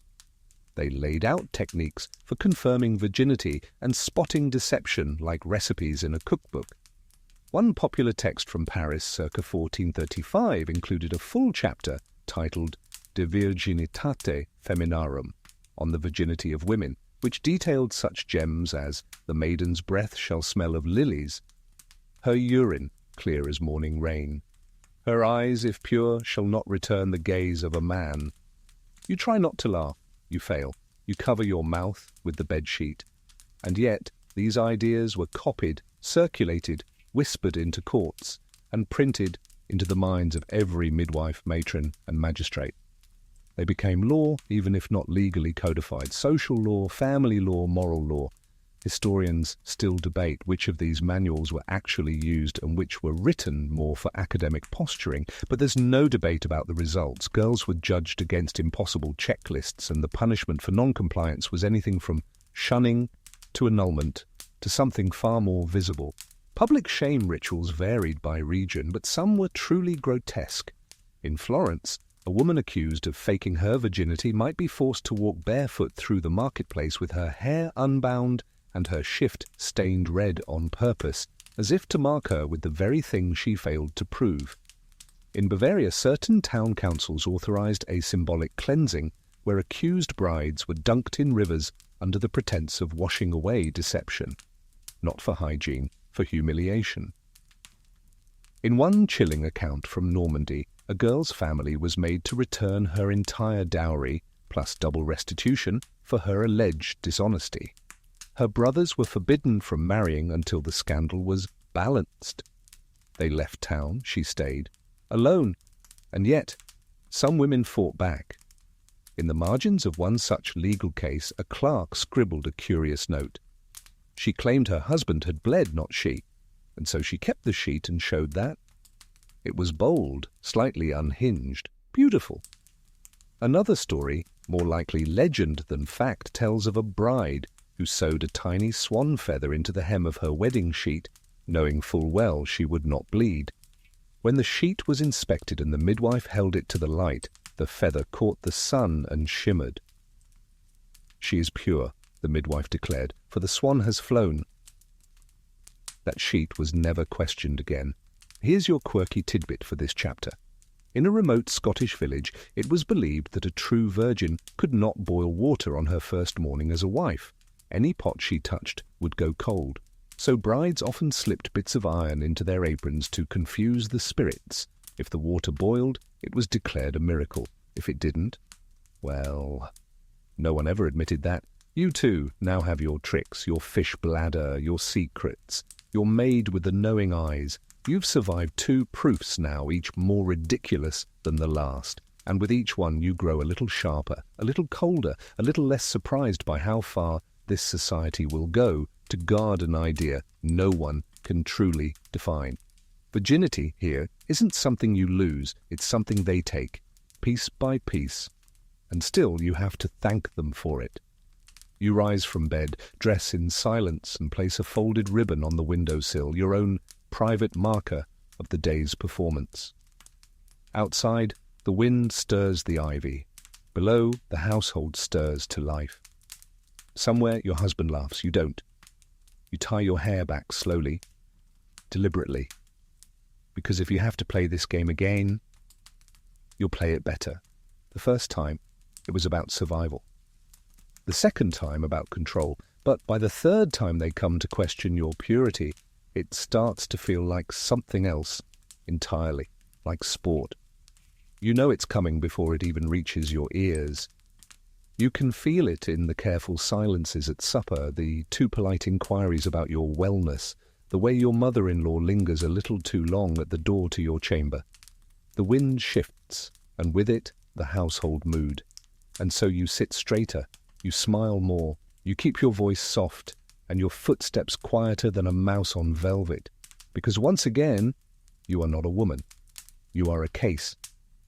And this time, it isn't the mother-in-law or the midwife who shows up. It's the priest. Because now, apparently, your purity, or lack thereof, is no longer a family matter. It's spiritual. You're summoned not to the chapel, but to the small study tucked off the main hall, where the priest keeps his manuscripts and his overly smoky incense. He's an old man, kind-eyed, with soft hands and a beard that looks like it once aspired to be a bishop's. He offers you a stool and a prayer, in that order. Then gently he begins to ask. Not directly. Oh no, that would be unseemly. Instead he asks about your dreams, your conscience, whether you feel settled in your role, whether you're aware of how important honesty is to the soul. You nod, you offer the correct responses, you quote scripture. You know this game too, because in the 1400s, a woman's spiritual purity was believed to mirror her physical purity. If she had lied in the body, she would lie in the soul. If her womb had been defiled, surely her spirit had followed. And so the priest becomes, absurdly, yet another examiner, not of your body, but of your thoughts. He doesn't ask if you bled. He asks if you've ever felt shame. He doesn't ask if the sheet was stained. He asks if you've ever held secrets in your heart. And the worst part? You have, not sins, not scandals, just anger. A quiet, tightly folded collection of rage that lives just behind your ribs and presses softly every time someone doubts your honesty or touches your arm without asking or speaks over you when you know they're wrong. But that anger has no place here, not in this room, not in this century. So you smile, you lower your eyes, you thank him for his counsel, he blesses you, and just like that, your virginity, already taken, faked, and defended, is now absolved, because in the absence of evidence, absolution is all that remains. And this is the truth no one says out loud. When proof fails, the church steps in with forgiveness, even if you don't ask for it, even if you don't need it, even if what they're forgiving you for never actually happened. It's not justice, it's tidiness. A way to close the scandal without overturning the table. Historians still debate how much power priests held in these matters. In noble households, their word could make or break a marriage. A declaration of moral soundness might be enough to silence gossip. In smaller villages where everyone knew everyone, the priest's opinion often served as the final verdict on a woman's character. Of course, priests were human too, and some used their position for protection, shielding vulnerable girls from public shaming. Others, predictably, abused it. There are accounts, painful, quiet ones, of confessionals turned into interrogations, of spiritual guidance used as leverage, of absolution offered in exchange for silence, or worse. But this priest seems harmless, gentle, tired. He tells you as you rise that God sees the soul more clearly than the flesh, that what's hidden from men is never hidden from heaven, that even a stained sheet cannot stain a righteous heart. You want to scream or laugh or both, because what he doesn't seem to grasp, what none of them grasp, is that you never needed forgiveness, you needed privacy. But privacy is a luxury few women have in your world, and here's your quirky detail for the day. In a certain Benedictine convent in southern England, brides who were accused of dishonesty could claim sanctuary and live among the nuns for up to a year while the case was reviewed. One clever girl took refuge there in 1479 and during her stay wrote poetry mocking the entire virginity testing tradition. Her verses were copied into the convent's annual ledger right beside a recipe for plum tart. Iconic. You leave the priest's chamber and walk the long hallway back to your room. The candles flicker, the rushes on the floor crunch underfoot. Somewhere, far off, a lute plays, slightly out of tune. You open the door to your chamber, close it behind you, and lean against it for a long moment. And then you finally allow it, the softest whisper of your rage, like a match struck in a damp room. You light no fires, not yet, but you could. The next day dawns grey. A soft, slate-coloured sky presses down on the manor like a wet wool cloak. Even the birds seem hesitant to chirp. You pull your shawl tighter as you walk the garden path, your slippers damp from dew, your thoughts heavier than the clouds. You pass a row of hedges neatly clipped and quiet and find her waiting there. The old nurse, not the midwife, not the maid, not the priest, the one who raised your husband, the one with the wiry hair pinned under a linen cap, the stoop that never quite slows her steps, the voice that always sounds like she knows too much. She's been watching you, you knew that, but today she finally speaks. "You've done well," she says, her eyes not leaving the sprigs of rosemary she's cutting. "Better than most." You blink. Wait. She continues, calm as the garden air. "Third accusations are the hardest. They always come from someone inside the house." There it is. The confirmation you didn't want. Someone in your own home, a cousin, a maid, maybe even your husband, had stirred the pot again. You can feel it now, clear as frostbite. The gaze that lingered too long, the too casual question about your bedding, the way the steward folded his hands when asking if your dowry terms had been finalized. It wasn't about truth, it never was. It was about leverage.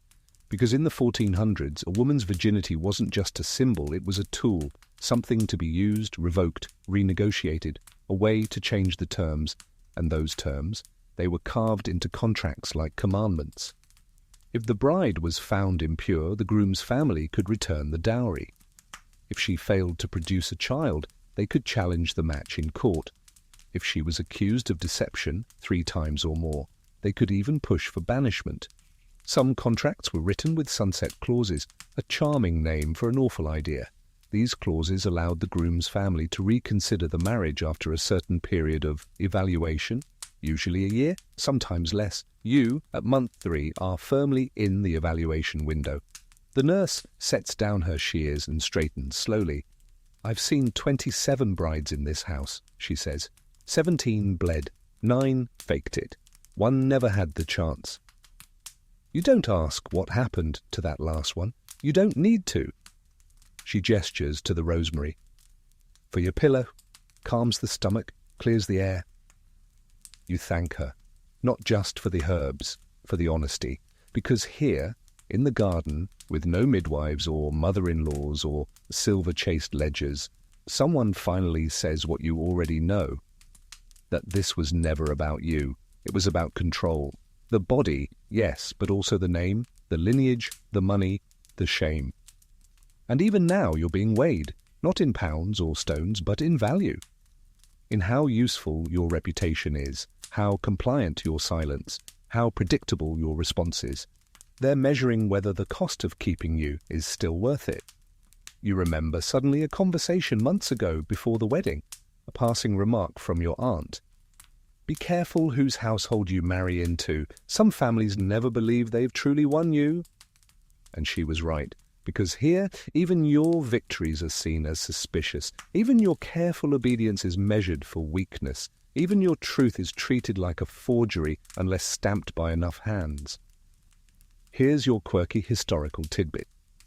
In 15th century Aragon, there was a short-lived tradition where a bride could carry a small parchment scroll in her girdle, signed by the midwife, the groom, and the groom's father, stating that she had proven her worth. It was called a Carta de Honra. Some wore it like a medal. Others, privately, burned it. You would have burned yours. You returned to your chamber with the rosemary still in your hands.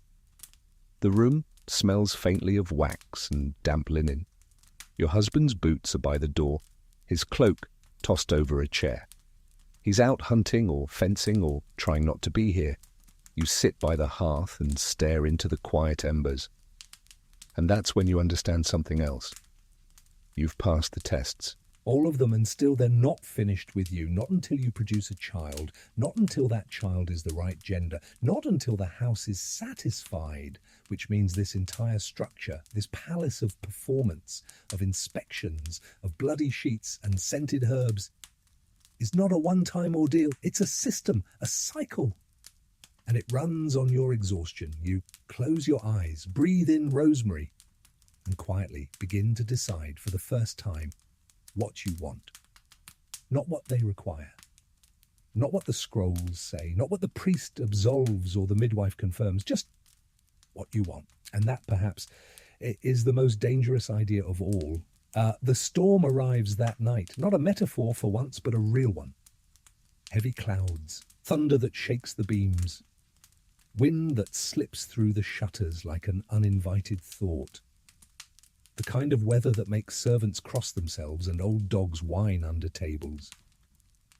You lie awake in bed, the covers tucked up to your chin, listening to the rain tap like fingers on the roof tiles above. But it's not the storm that keeps you awake, it's the letter. It arrived that afternoon, folded neatly and bearing the wax seal of your husband's family. Not your name, not your house, but his. The contents are simple, terrifyingly so. It's a petition for annulment. No formal charges, no evidence, just a claim of non-consummation and uncertainty regarding the bride's bodily truth. Elegant words for, we don't believe she was ever a virgin. And that's all it takes. No court trial, no witnesses, just a document passed from one noble hand to another, discussed over wine, weighed against the inconvenience of scandal. It may not even go through, the letter might never leave the manor, but the fact that it exists, that someone in this house, your house, drafted it, that's enough to light a fuse you didn't even know you were carrying. You rise from bed slowly, wrapping yourself in your wool shawl. The rain has slowed now, become a hush. You move through the corridor like a shadow, barefoot, silent, each step more deliberate than the last. Downstairs in the library, you find the chest. You've seen it before, polished oak, iron-banded, with a lock too ornate to actually deter anyone determined.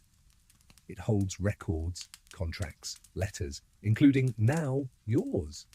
You press your hand against the lid and hesitate, then open it. Inside you find scrolls, pressed flowers, an inventory of dowries, and tucked near the back your marriage contract. Alongside it, the midwife's affidavit affirming your virginity, the physician's notes, even a record of the priest's visit, all lined up like exhibits in a case you never asked to be part of. And still, someone decided they weren't enough. You scan the annulment petition again. The phrasing is vague, intentional, crafted to raise questions without directly accusing. That way, if it fails, the family can pretend it was merely an inquiry. If it succeeds, your name is erased, quietly and officially. You sit on the cold stone floor, documents spread around you like battlefield debris. And you understand the truth more clearly than ever. This is a game of documentation, not honor, not truth. Paper. In the 1400s, noble families kept meticulous records of their daughters' marriages, especially if land, title, or legitimacy were involved. Every interaction could be logged, proof of compliance or grounds for reversal. And when the records didn't suit their needs, they forged them. Historians still argue how common forged virginity records were. Some believe they were rare. Others claim entire sections of church registries were rewritten during times of political realignment. One archivist in Bruges found 6 identical marriage certificates, same bride, same date, filed for 6 different grooms. The ink had faded, but the deception remained clear. And it wasn't just the women's honor on trial, it was the family's strategic positioning. If you, the bride, were declared unworthy, the groom's family could sever ties without losing face or fortune. It was a reset button, a paper shredder, centuries before its time, but you're not powerless, not entirely. Because tucked beneath the other documents, you find your scroll, the one you had almost forgotten. A letter from your own family, signed, sealed, and countersigned by the notary from your village. A clause you negotiated quietly before the wedding. If the marriage is annulled without cause, the dowry shall be restored in full, and the bride's estate doubled from the groom's family stores. It was meant as insurance. Now it's your lever. You gather the papers with shaking hands, return them carefully to the chest, you lock it, turn the key, and in the quiet before the next thunderclap you realize something. This isn't about defending your virginity anymore. It's about defending yourself. Here's your quirky tidbit for tonight. In 15th century Milan, one noblewoman drafted a marriage contract that included a clause requiring her husband to present evidence of satisfaction within 3 days of the wedding, or forfeit his claim to her dowry. When he failed to do so, she took the matter to court, won, and had her dowry returned along with his hunting estate. She never remarried. She didn't need to. You return to your room with your own paper armor in place. The annulment request is now just another document, one you can match, point for point. You lie back in bed, stare at the ceiling, and wait for the household to discover that you are not erasable. Not tonight, not anymore. You don't sleep, not really. You lie still, eyes open in the dark, listening to the way the manor breathes when it thinks no one is listening. Timbers groaning softly, the wind threading through the eaves, the hearth's final embers sighing into ash. At dawn, you're already dressed, hair braided, gown chosen carefully, modest but commanding, the scroll tucked into your sleeve like a knife, because today you are not just a wife, not just a girl accused or a body examined or a name beneath a family crest. Today you are a threat. You wait until the steward has poured his morning wine and your husband has started his bread. Then you step into the hall with the slow, steady poise of someone who has already won the argument. The room quiets. Your husband looks up. He's not cruel, this man, not violent, just complicit, a participant in a system that has never asked him to think too hard. "May I sit?" you ask. It's not really a question.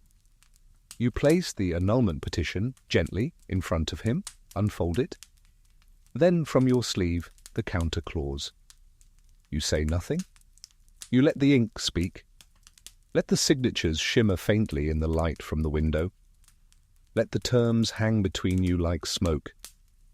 He reads them once, then again, and for the first time since your wedding night, you watch his expression change. Not guilt, not even surprise, just calculation. Because he's finally seeing the full chessboard. And you? You're no pawn. The steward clears his throat, quietly excuses himself. Your husband leans back, fingers steepled, his wine forgotten. Why didn't you show me this earlier? He asks. You smile just slightly. I was hoping not to need it. And that's the moment something shifts, not just in him, but in you, because up until now your story has been reactive. They inspected, you complied. They accused, you adapted. They doubted, you bled, again. But today, for the first time, you set the terms. And it's dizzying. Not because you've suddenly become powerful, far from it, but because you've proven something even more dangerous in this world, that a woman can prepare, anticipate, outmaneuver. And now they know. Now he knows. Here's your quirky historical fact. In 15th century Burgundy, there was a quiet, growing tradition among noble women of tucking sealed letters, contracts, secrets, threats, into the linings of their dowry chests, not for decoration, for insurance. One nobleman, upon threatening annulment, found his bride had a notarized letter from his own uncle promising full protection should her name be smeared in the absence of evidence. The annulment vanished. So did the uncle's hunting lodge. History never quite calls them heroes. But you should. You return to your chamber with a strange calm. The maid meets your eyes with a flicker of something new. Respect. Relief. Hard to say. Later that afternoon, your husband visits you. He doesn't mention the petition. Instead, he brings you a new ribbon. Not blood red, not bridal white. Soft green, olive leaf, green, peace, a truce. He doesn't apologize, but then no one does here. Still you take the ribbon, and for now that's enough. You sit by the window and watch the rain return, slow and clean, not angry this time. You press your fingertips to the pane and wonder how many other women in how many other rooms have done the same. Women who couldn't speak, who didn't have scrolls, who bled or didn't, who won or didn't. You want to write to them, tell them you believe them, that it wasn't their fault, that you've learned this much. A system built on silence is always afraid of paper. And you? You have both. The storm passes, not just the one outside with its broken branches and flooded garden path, but the one inside, the silent siege that had pressed on your ribs for weeks, threatening to snap something essential. You feel it lift just a little, like the weight of a blanket you didn't know was smothering you. No annulment, no third inspection, no more whispered accusations for now. And in the strange, still quiet that follows, you start to ask yourself a new question. What if they were all wrong? Not just about you, but about the entire premise. What if the bleeding never meant anything? What if virginity wasn't a thing that could be proven or protected or stolen? What if the tests weren't just cruel, they were meaningless? You begin to look at everything differently. The sheets you once dreaded now seem absurd. A rectangle of linen with more legal power than a royal decree. The priest's blessing, the midwife's nod, the physician's ink-smudged opinion, all suddenly revealed for what they were. Rituals, theatre, not medicine, not truth, just performance. And so you begin your quiet rebellion. It starts in small ways. You stop flinching when someone says the word purity. You stop lowering your gaze when someone mentions children or blood or the wedding night. You no longer rehearse your innocence. You simply exist. The maid notices first. She brings you your herbal tea and doesn't hover. Then the steward, who seems to pause slightly longer when you speak. Even your mother-in-law, sharp-eyed and practiced in disapproval, begins to fumble for new ways to undermine you because the old ones don't work anymore. You don't react the way you used to because you no longer feel guilty, because you know now virginity was never yours to lose. It was theirs to weaponize, and they did, gleefully, repeatedly, until you began to question not yourself, but them. Historians still argue whether women in your era understood how rigged the system was. Some say they were brainwashed, others believe they were complicit. But in truth, many women were simply trapped, clever enough to see the cage, too cornered to fight it. You think of those who didn't bleed, who didn't know the tricks, who didn't have documents or loopholes, whose names were smeared, whose dowries were revoked, whose futures were rewritten because of a myth.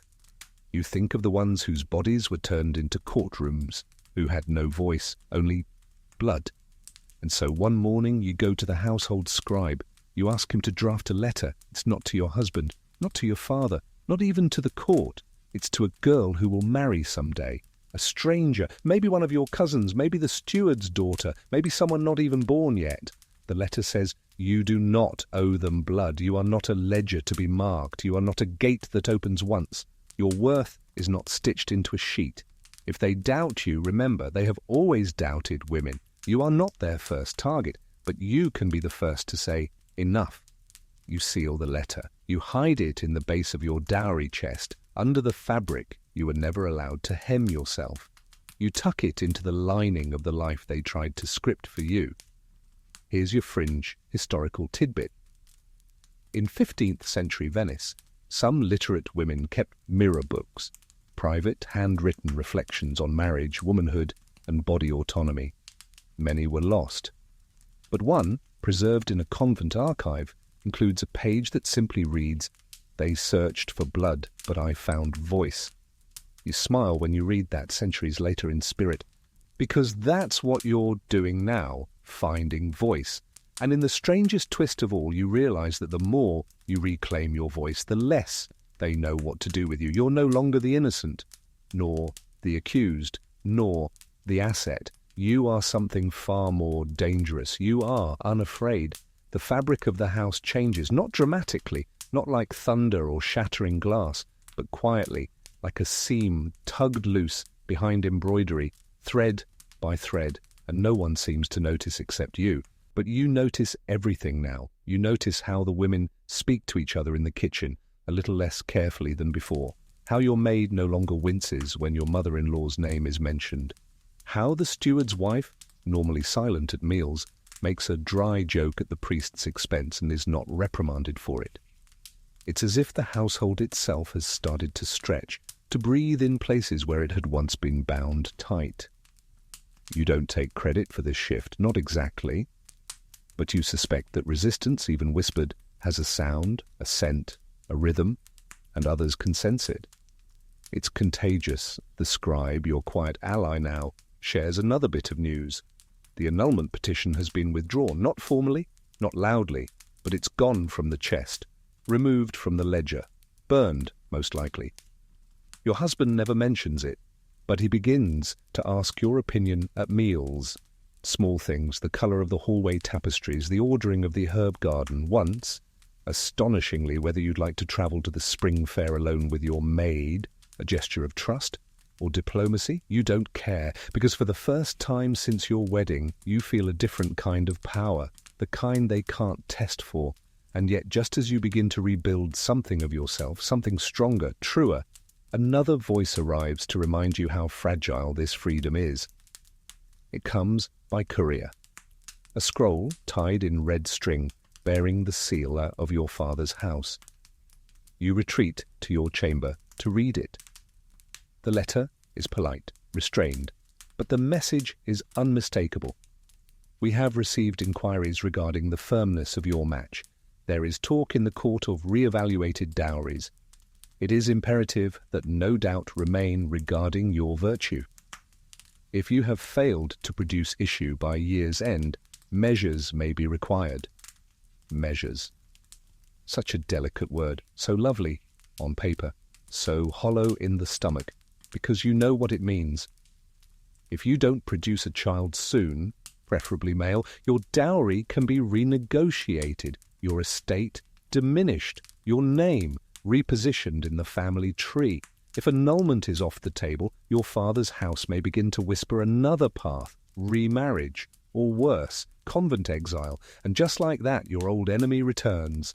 Time. Because in this world a woman's value is always on a ticking clock. Her purity had to arrive intact, her first bleed visible, her womb ready within months, her usefulness measurable in years. And after that, she vanishes. So now you are not only a woman, not only a wife, but a womb on a deadline. And it is cruelly ironic that even after all the blood and all the testing, it is the absence of blood, the regular bleeding of your monthly cycle, that now becomes your next shame. Each time it comes, you say nothing, but your maid notices. She tucks away the linen silently, she lights extra candles, she leaves you herbal tea without asking, because she knows she bleeds too.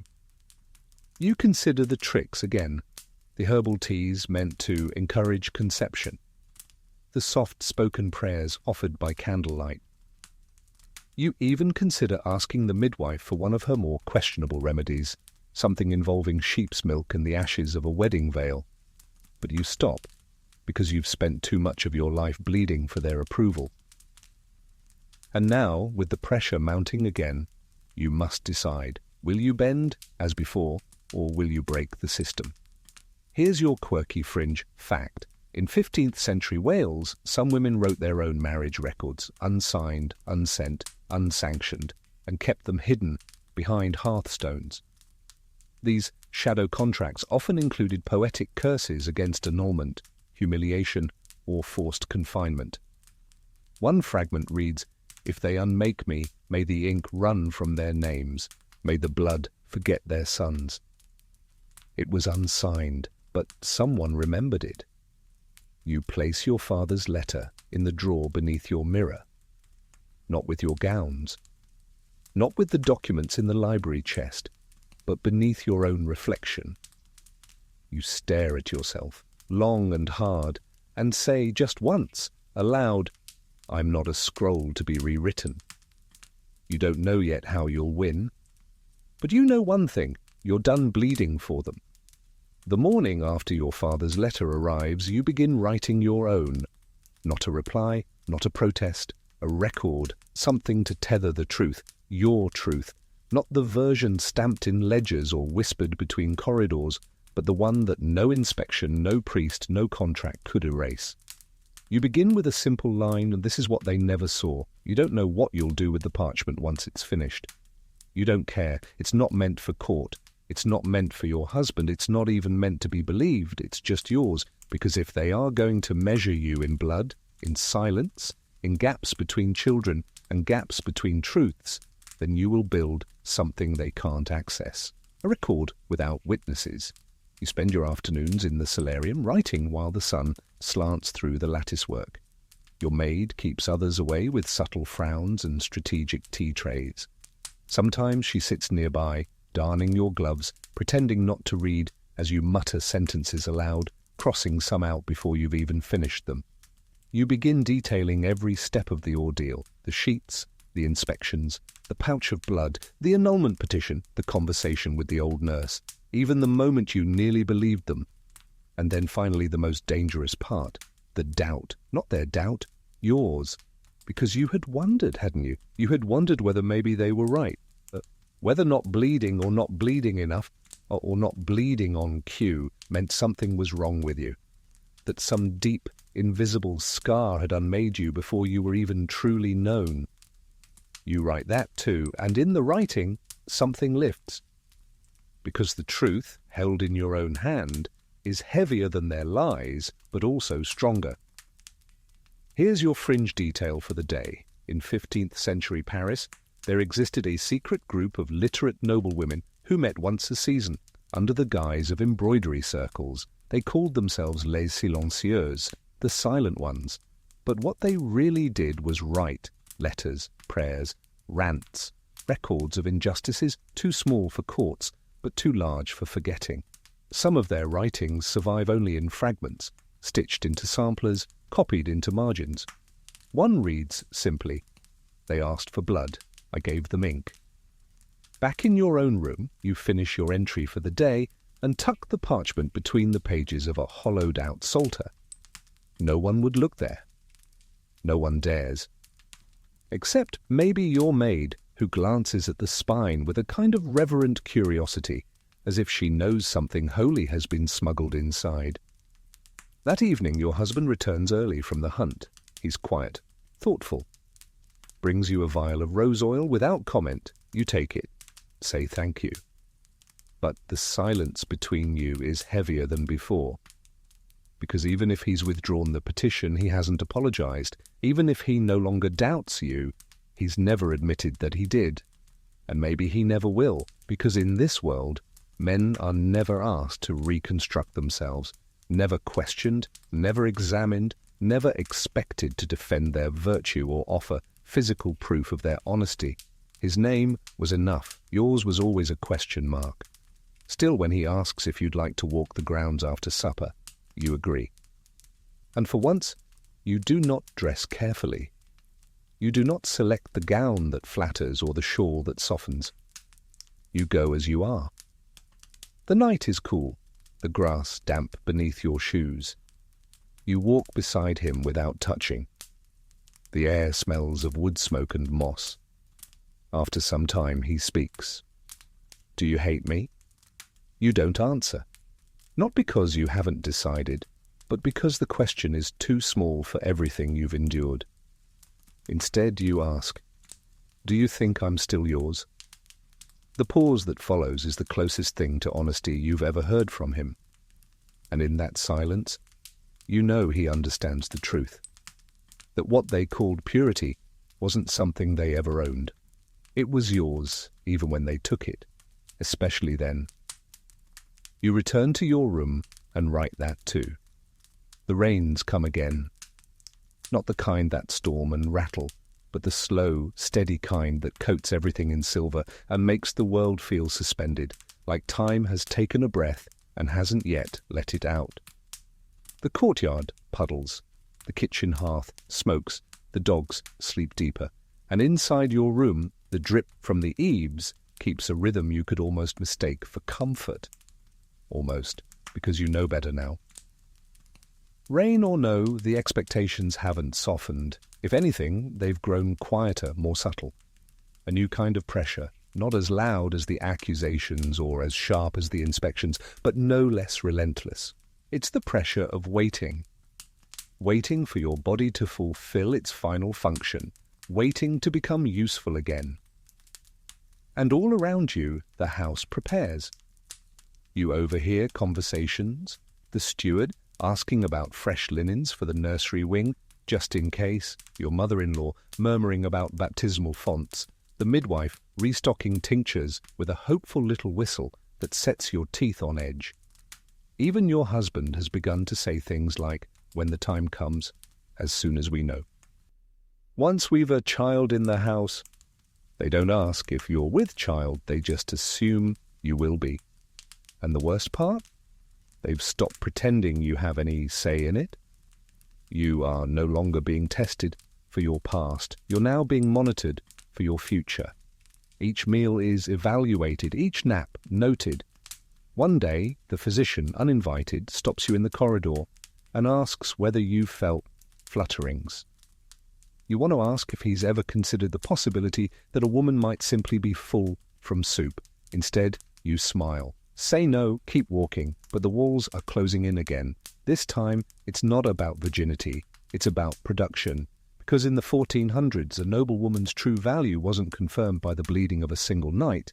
It was proved over a lifetime, through the reliable generation of heirs, preferably male, preferably strong, preferably many. And if not, you were politely removed, or more often quietly replaced. In some noble houses, a barren wife could be displaced by a cousin, a sister, a servant girl. Not officially, of course. Legally, the marriage stood, but the husband would begin sleeping elsewhere. The family would stop including the wife in documents or plans. Her name would fade like ink in the sun. In one chilling record from 1491, a woman named Elspeth was written out of her own estate inventory after 9 childless years. Not divorced, not widowed, just omitted. Her name replaced by a chamber suitable for guests. Historians still debate whether Elspeth had died or simply been erased. And this is what you feel creeping toward you now. Not rejection, not scandal, just invisibility. You start walking the halls late at night again, not in fear, in defiance. You trace your fingers along the stone, listen to the hush of tapestries. Sometimes you sit in the old nurse's garden, long after the herbs have gone limp with dew, and you wonder how many women sat here before you, waiting, wondering, weeping quietly for futures they didn't choose. One evening your maid hands you a folded square of linen. She says nothing. Inside is a small embroidered circle, a womb stitched in red thread. No writing, no label, just a symbol, private, powerful, yours. You hide it under your mattress, then take it out again, then finally sew it into your underskirt, right at the hem where no one will ever look, except maybe you, when you need to remember that your body is not theirs to predict. Here's your fringe detail for this section.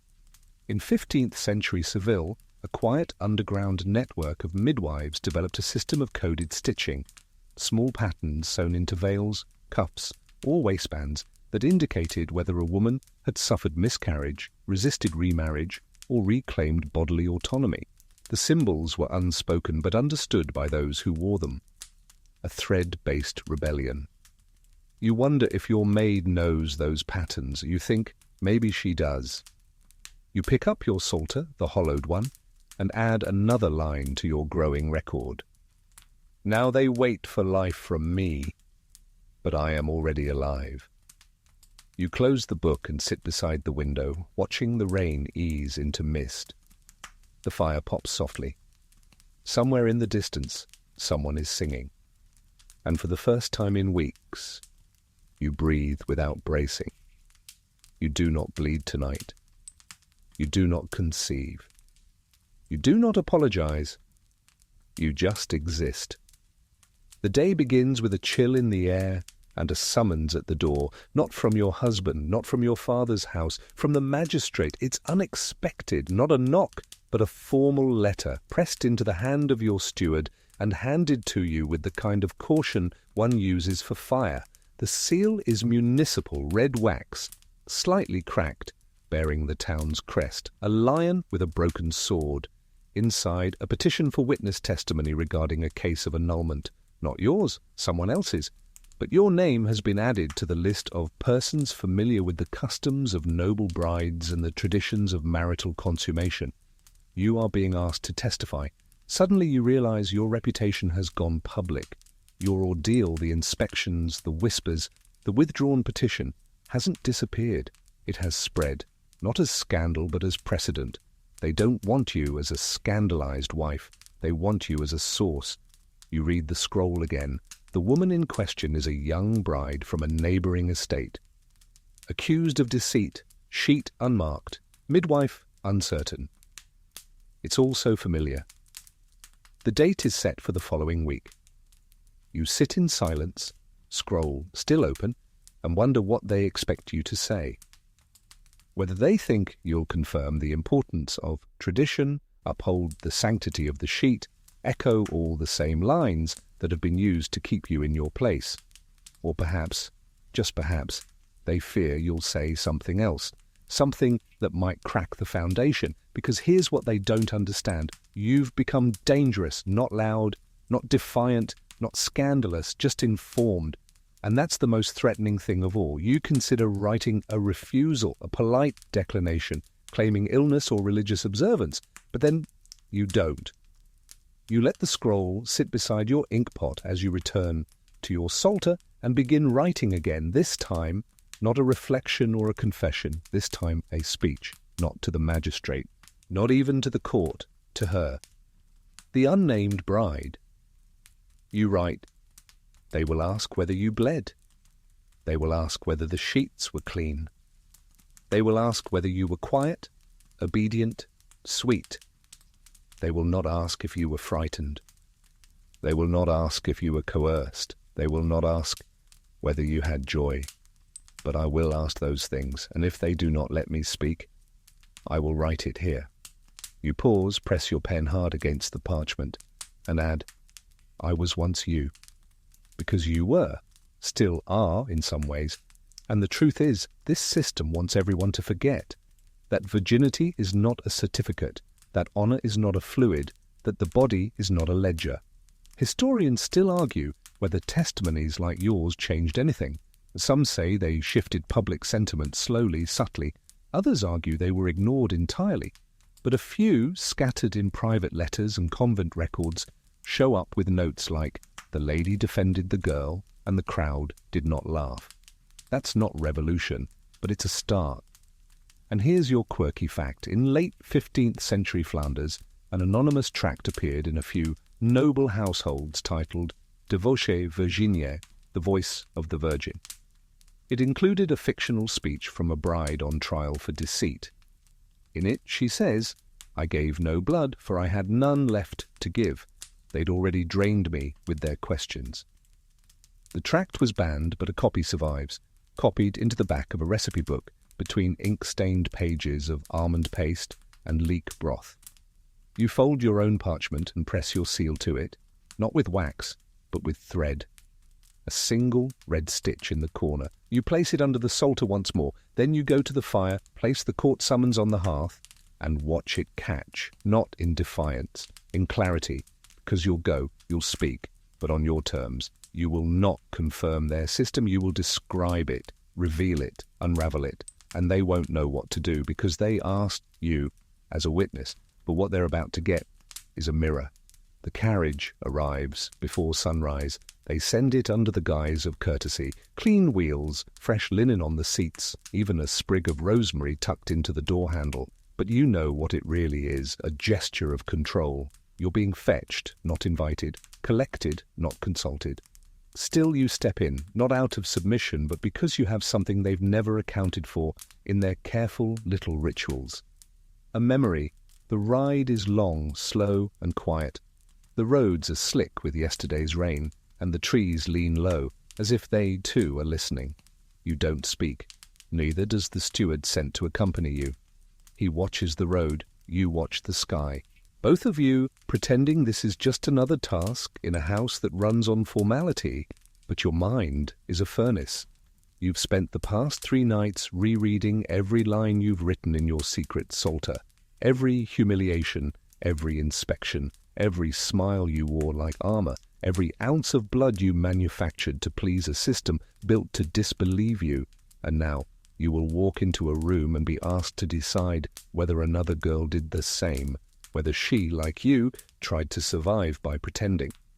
The town hall is a converted cloister, long benches, stained windows, a central space cleared of pews. There are candles, too many, a show of solemnity. The smell of beeswax makes your stomach turn.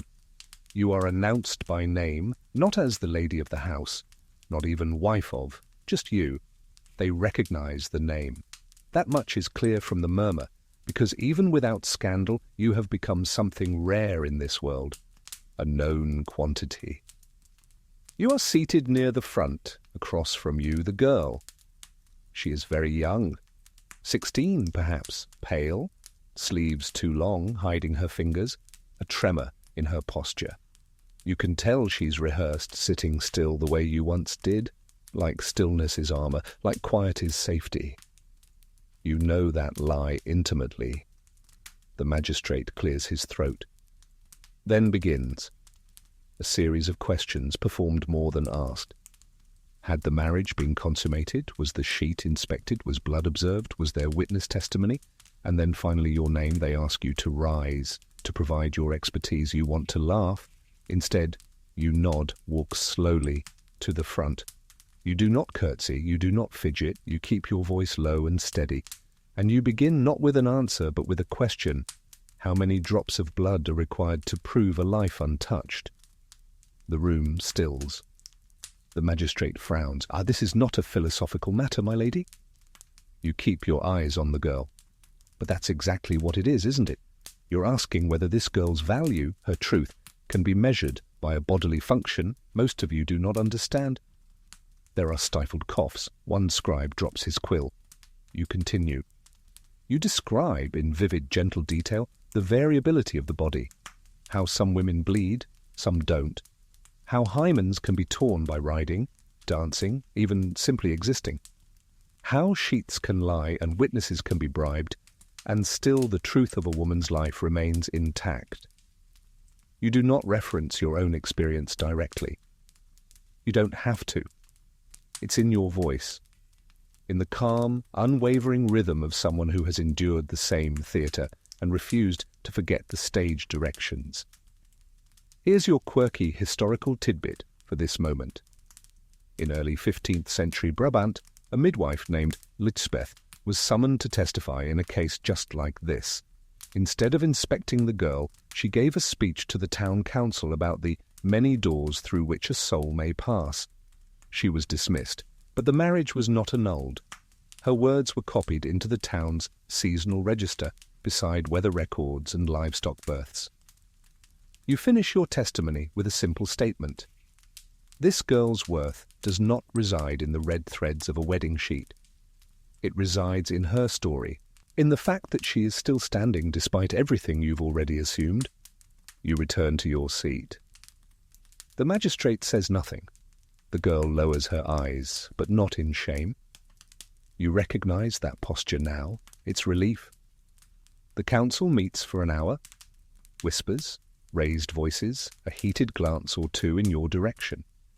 But eventually the verdict is read, the annulment is denied. No guilt assigned, no declaration of innocence, just a return to status. Quietly, carefully. But it's enough. You are not thanked. But as you step into the evening air, the girl passes you, brushes your arm, and presses something into your palm, a scrap of linen. On it a single line stitched in pale gold thread. I did not bleed, but I was whole. You nod once, then tuck the cloth into your sleeve, not as a souvenir, as evidence. You return home to silence. Not the cold, foreboding kind you once feared, but something stranger, a kind of respectful quiet, like the house is holding its breath, unsure of who you are now.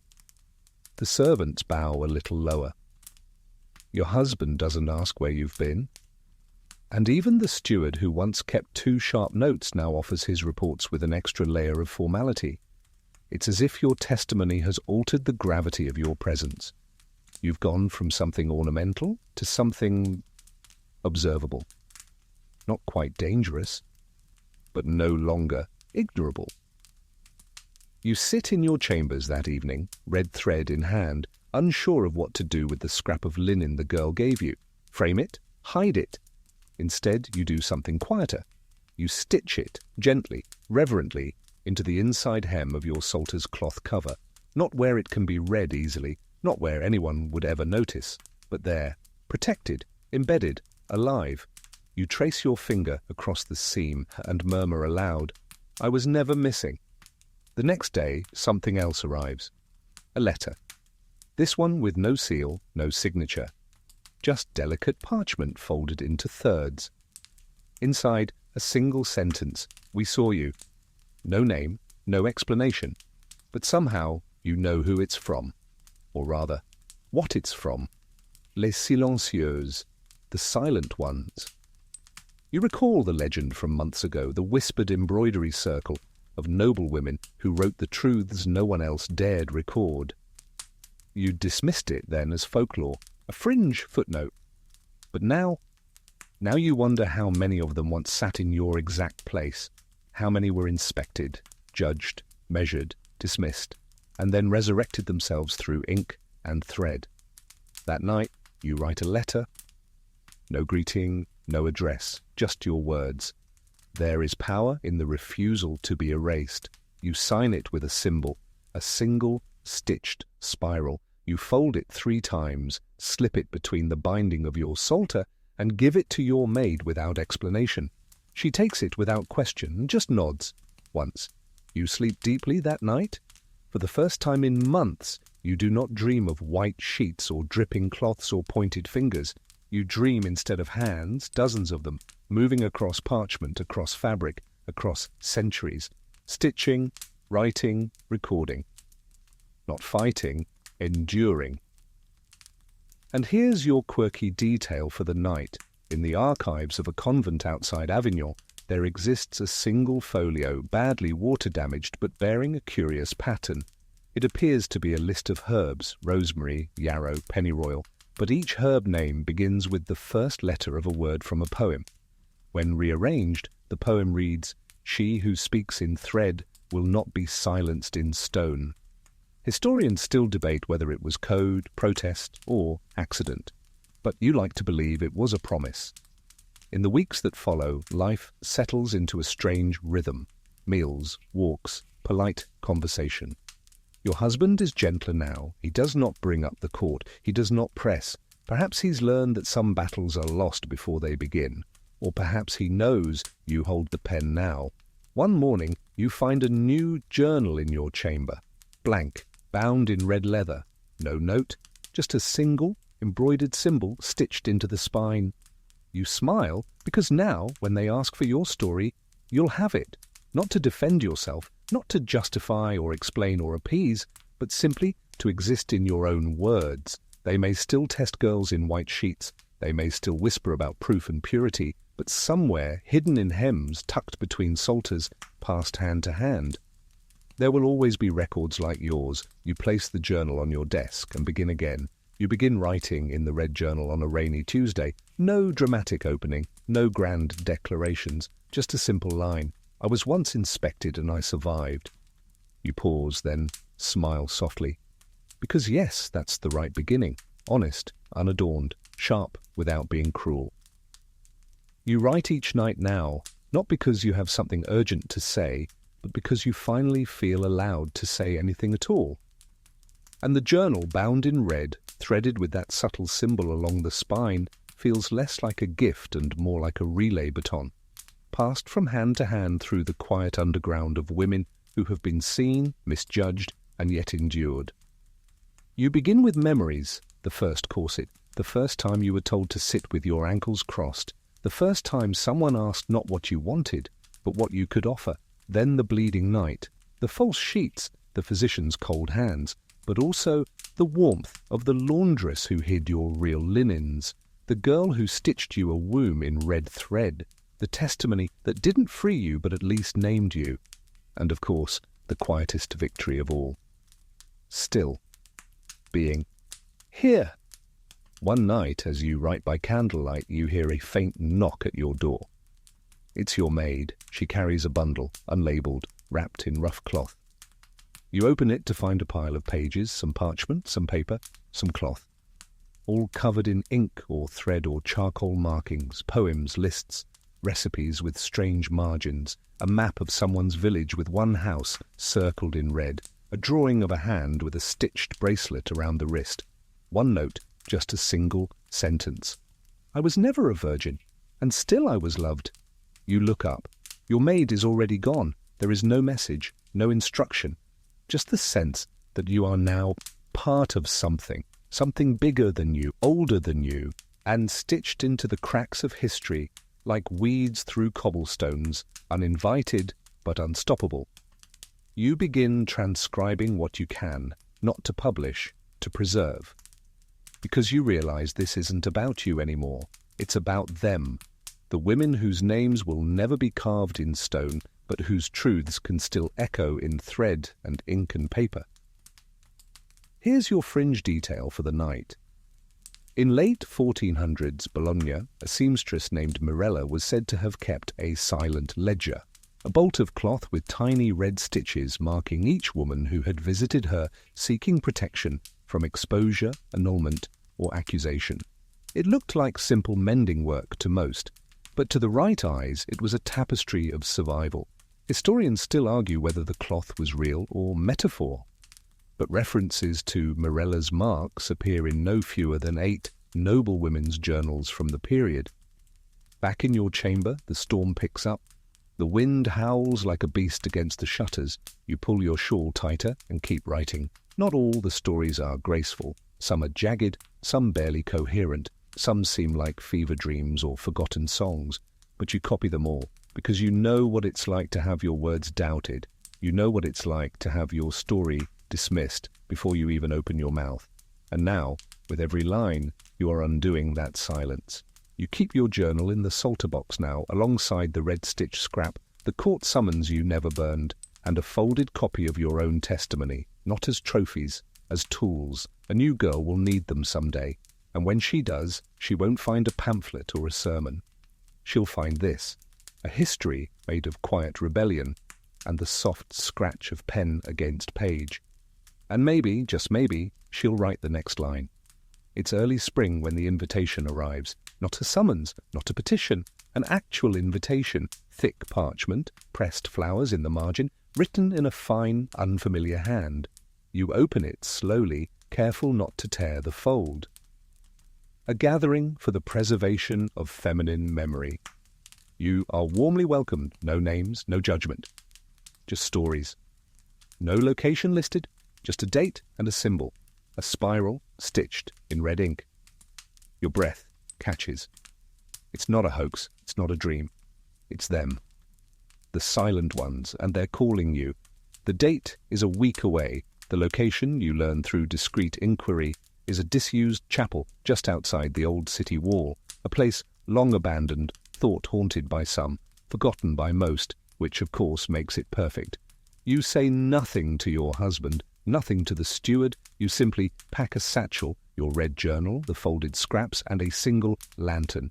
At dusk you leave on foot, no carriage, no witnesses. The road is soft with moss, and the air smells of wood smoke and violets. Spring birdsong trails off as the sun sinks. You pass rows of ivy-wrapped trees, silent as cathedral columns. Finally, you see it, the chapel, or what's left of it, cracked stone, a roof half collapsed, and in the doorway a flicker of candlelight. You enter. Inside there are no pews, just women, 10 perhaps, maybe 12, some older than you, some much younger. None speak, they simply nod. You nod back, you sit. And one by one, without introduction or preamble, they begin to share. Not names, not titles, stories. A woman describes hiding her bloodied wedding linens in the wall behind her father's chapel. Another recalls being told by a physician that her lack of proper pain proved she wasn't pure. One admits she pretended to faint during her bridal inspection, so they'd assume she was delicate and untouched. You listen. And then, without being asked, you speak. You tell them about the inspection, the testimony, the red thread, the girl, the Salter, the chapel that became a courtroom. No one gasps, no one interrupts. They've heard it all before, and yet, somehow, it still matters. Your words don't vanish here. They land like seeds. And here's your historical tidbit for the night. In 15th century Hungary, certain women's guilds hosted moon circles, monthly, unofficial meetings where women shared dreams, grievances, and knowledge of herbs, midwifery, and rituals. Church records condemned them as superstitious nonsense, but private letters suggest they were foundational, especially for women who lacked formal education or legal power. Historians still argue whether these circles were religious dissent or cultural necessity, but tonight, sitting on a stone floor among flickering candles and unwritten memories, you understand their purpose completely. When the last woman finishes, there is no applause, just silence, deep, safe, shared silence. Then someone opens a basket. Inside, strips of linen, threads, needles. No one directs, no one explains. You simply know what to do. Each woman takes a strip and begins to stitch. Not words, symbols, a spiral, a feather, a river, a tree with broken roots, a closed eye, a hand on fire. You stitch a small door, open, and beside it a red spiral. No one asks what it means. They all understand. When it's done, the linen is rolled and placed in a hidden alcove at the back of the chapel. No names, no declarations, just existence. Proof that you were here. You leave just before dawn, heart full, eyes raw, hands ink-stained and pricked. You carry nothing back with you, except everything. Back in your chamber, the world resumes its performance. The steward brings his scrolls. The cook complains about lentils. Your husband discusses the price of wax. But you are not the same. You move through each moment with the calm certainty of someone who has seen the machinery behind the curtain and stepped off the stage entirely. Each morning you still write. But now the entries are different. Less about pain, more about pattern. You trace the echoes. How one woman's story resembles another's. How silence repeats itself unless broken, on purpose. You begin to catalogue, not just the testimonies you've heard, but the ways in which they are told, the language, the metaphors, the gaps, the places where meaning hides in breath and pause and gesture. You find, for instance, that the word clean appears often, too often, not truthful, not intact, just clean. And you begin to wonder, clean compared to what, to whom, by whose soap? One afternoon, as rain peppers the window, you pull out an old book on court etiquette and begin to annotate it. Not with corrections, but with footnotes, tiny ones like, this rule assumes silence is virtue. Who defines shame? A stain is not always a sin. It becomes a game. You fill the margins of law books, prayer books, bridal handbooks. You begin to see the cracks, hairline fractures in the stone of tradition, and you press ink into them. Here's your odd historical fact. In 1472, a young noblewoman named Clara of Lion was said to have embroidered the entire Book of Hours with subversive footnotes, hidden in the lacework of decorative borders. Instead of saints, she stitched cats clawing at bishops. Instead of floral scrolls, she sewed keys, scissors, and locked doors. The book vanished after her death, but fragments of her work are rumoured to appear in ecclesiastical inventories, miscategorized as damaged cloth. Historians still argue whether Clara meant to protest or simply to play. But either way, she left a mark. You begin doing the same. Your Psalter box, once neat and precious, now holds scraps of rebuttal, bits of counter-history. Every time someone tells you it's always been this way, you tuck a note beside that claim with a soft, amused smile. No, it hasn't. And as the weeks pass, something curious happens. People begin to come to you. Quietly, discreetly. The girl from the annulment trial writes you a letter.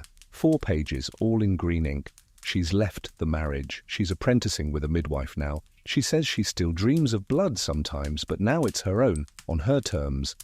A merchant's wife visits with tea and, after some polite fidgeting, confesses that she once lied during her inspection and has never told anyone, not even her mirror.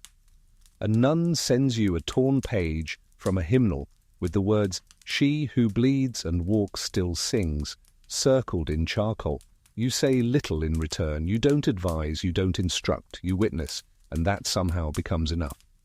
You think about how many centuries of silence sit beneath the floorboards of history, and you realize maybe your role isn't to speak over them. Maybe it's to amplify them, to gather their fragments and bind them into something that cannot be dismissed with a shrug or a sniff. A book, perhaps, or something even softer, more lasting, a story they can fall asleep to. You begin the book quietly, no title, no preface, just the first line, centered on the page. Not every stain is a mistake.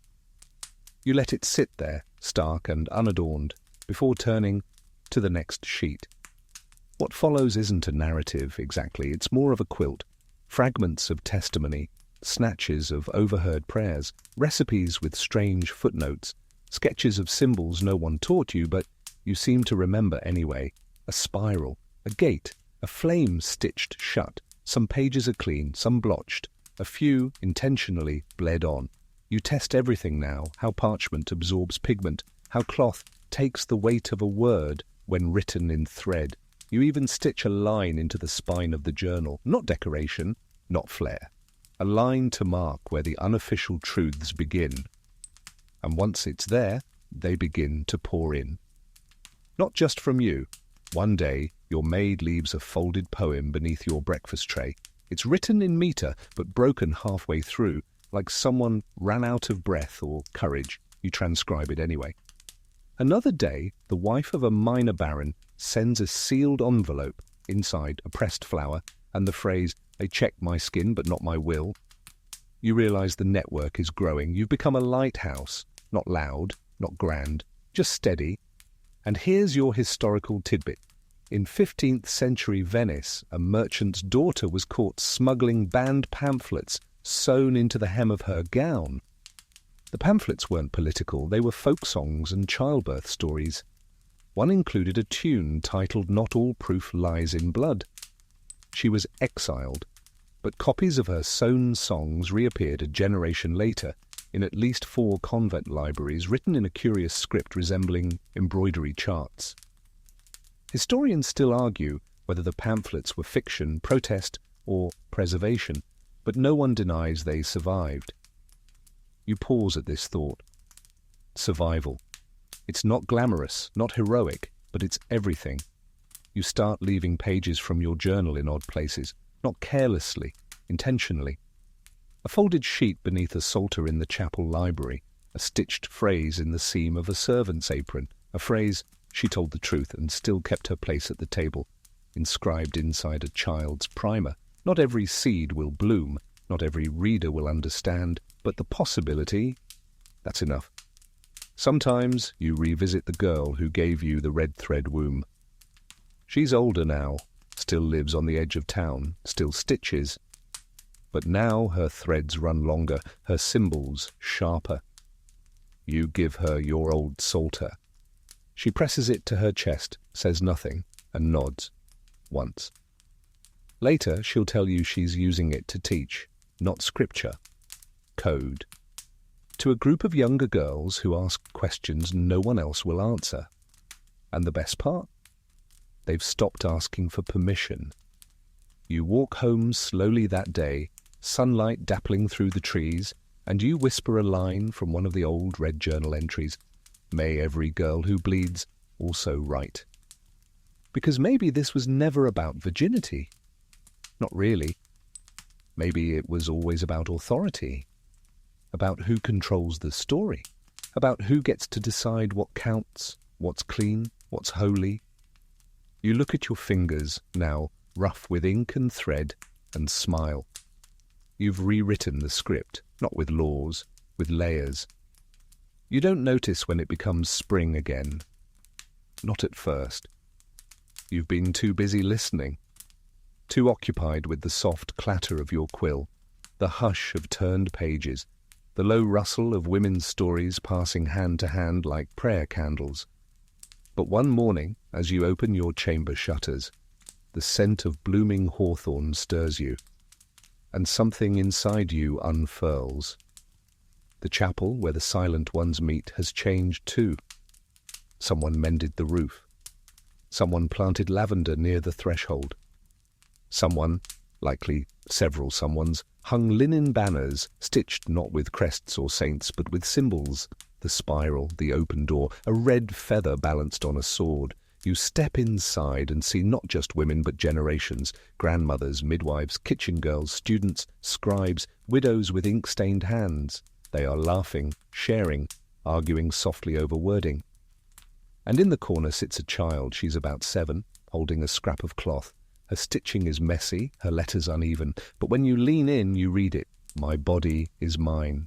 You take a slow breath, because that's all you ever wanted, all you really wanted, not revenge, not a reversal, just a recognition. And here's your final odd fact. In a hidden drawer of an abbess's writing desk in 1499, a strip of vellum was discovered centuries later. On it, in faded red ink, they taught me silence. I taught my daughter how to speak. Historians still debate whether it was poetry or confession, but you know better. It was a legacy. And now, as the bells toll softly in the distance and the voices around you rise in gentle song, you realize your work is no longer yours alone. It belongs to them, to us. You leave the chapel without taking your journal. It sits now on the central table, spine open, pages waiting. You've written enough. The next hand can carry on. You walk home beneath trees in full bloom, petals drifting in slow spirals around your shoulders. And you whisper, just once, let no girl believe she has to prove what is already hers. You sleep that night with the window open. The wind is warm, and somewhere a needle moves through cloth. So now you breathe, deeper, slower. The storm of memory has passed, and you are left in a quiet clearing. where the shadows no longer frighten but softened. You lie still, limbs loose, heart steady. You feel the softness of your pillow beneath your cheek and perhaps the faint hum of a fan spinning in gentle rhythm. Everything you've heard tonight, the whispers, the trials, the strange symbols hidden in sleeves and psalters, fades now like mist on a spring morning. There is no need to hold on to it all. You did enough. They did enough. And now they rest. The girls who stitched red thread into their hems, the women who tucked poems behind bricks, the quiet scribes who wrote "I was here" in margins, no one thought to check. They're with you now, not loud, not urgent, just present. And you, in this stillness, are part of them. You do not need to be inspected. You do not need to prove. You do not need to explain. You are, exactly as you are, exactly enough. So let the weight slip from your shoulders. Let your thoughts drift like petals over still water. There's nowhere else to be tonight. Just this breath, and the next, and the next. You're safe, you're held, you're home. Sleep now, and let the ink dry softly around you.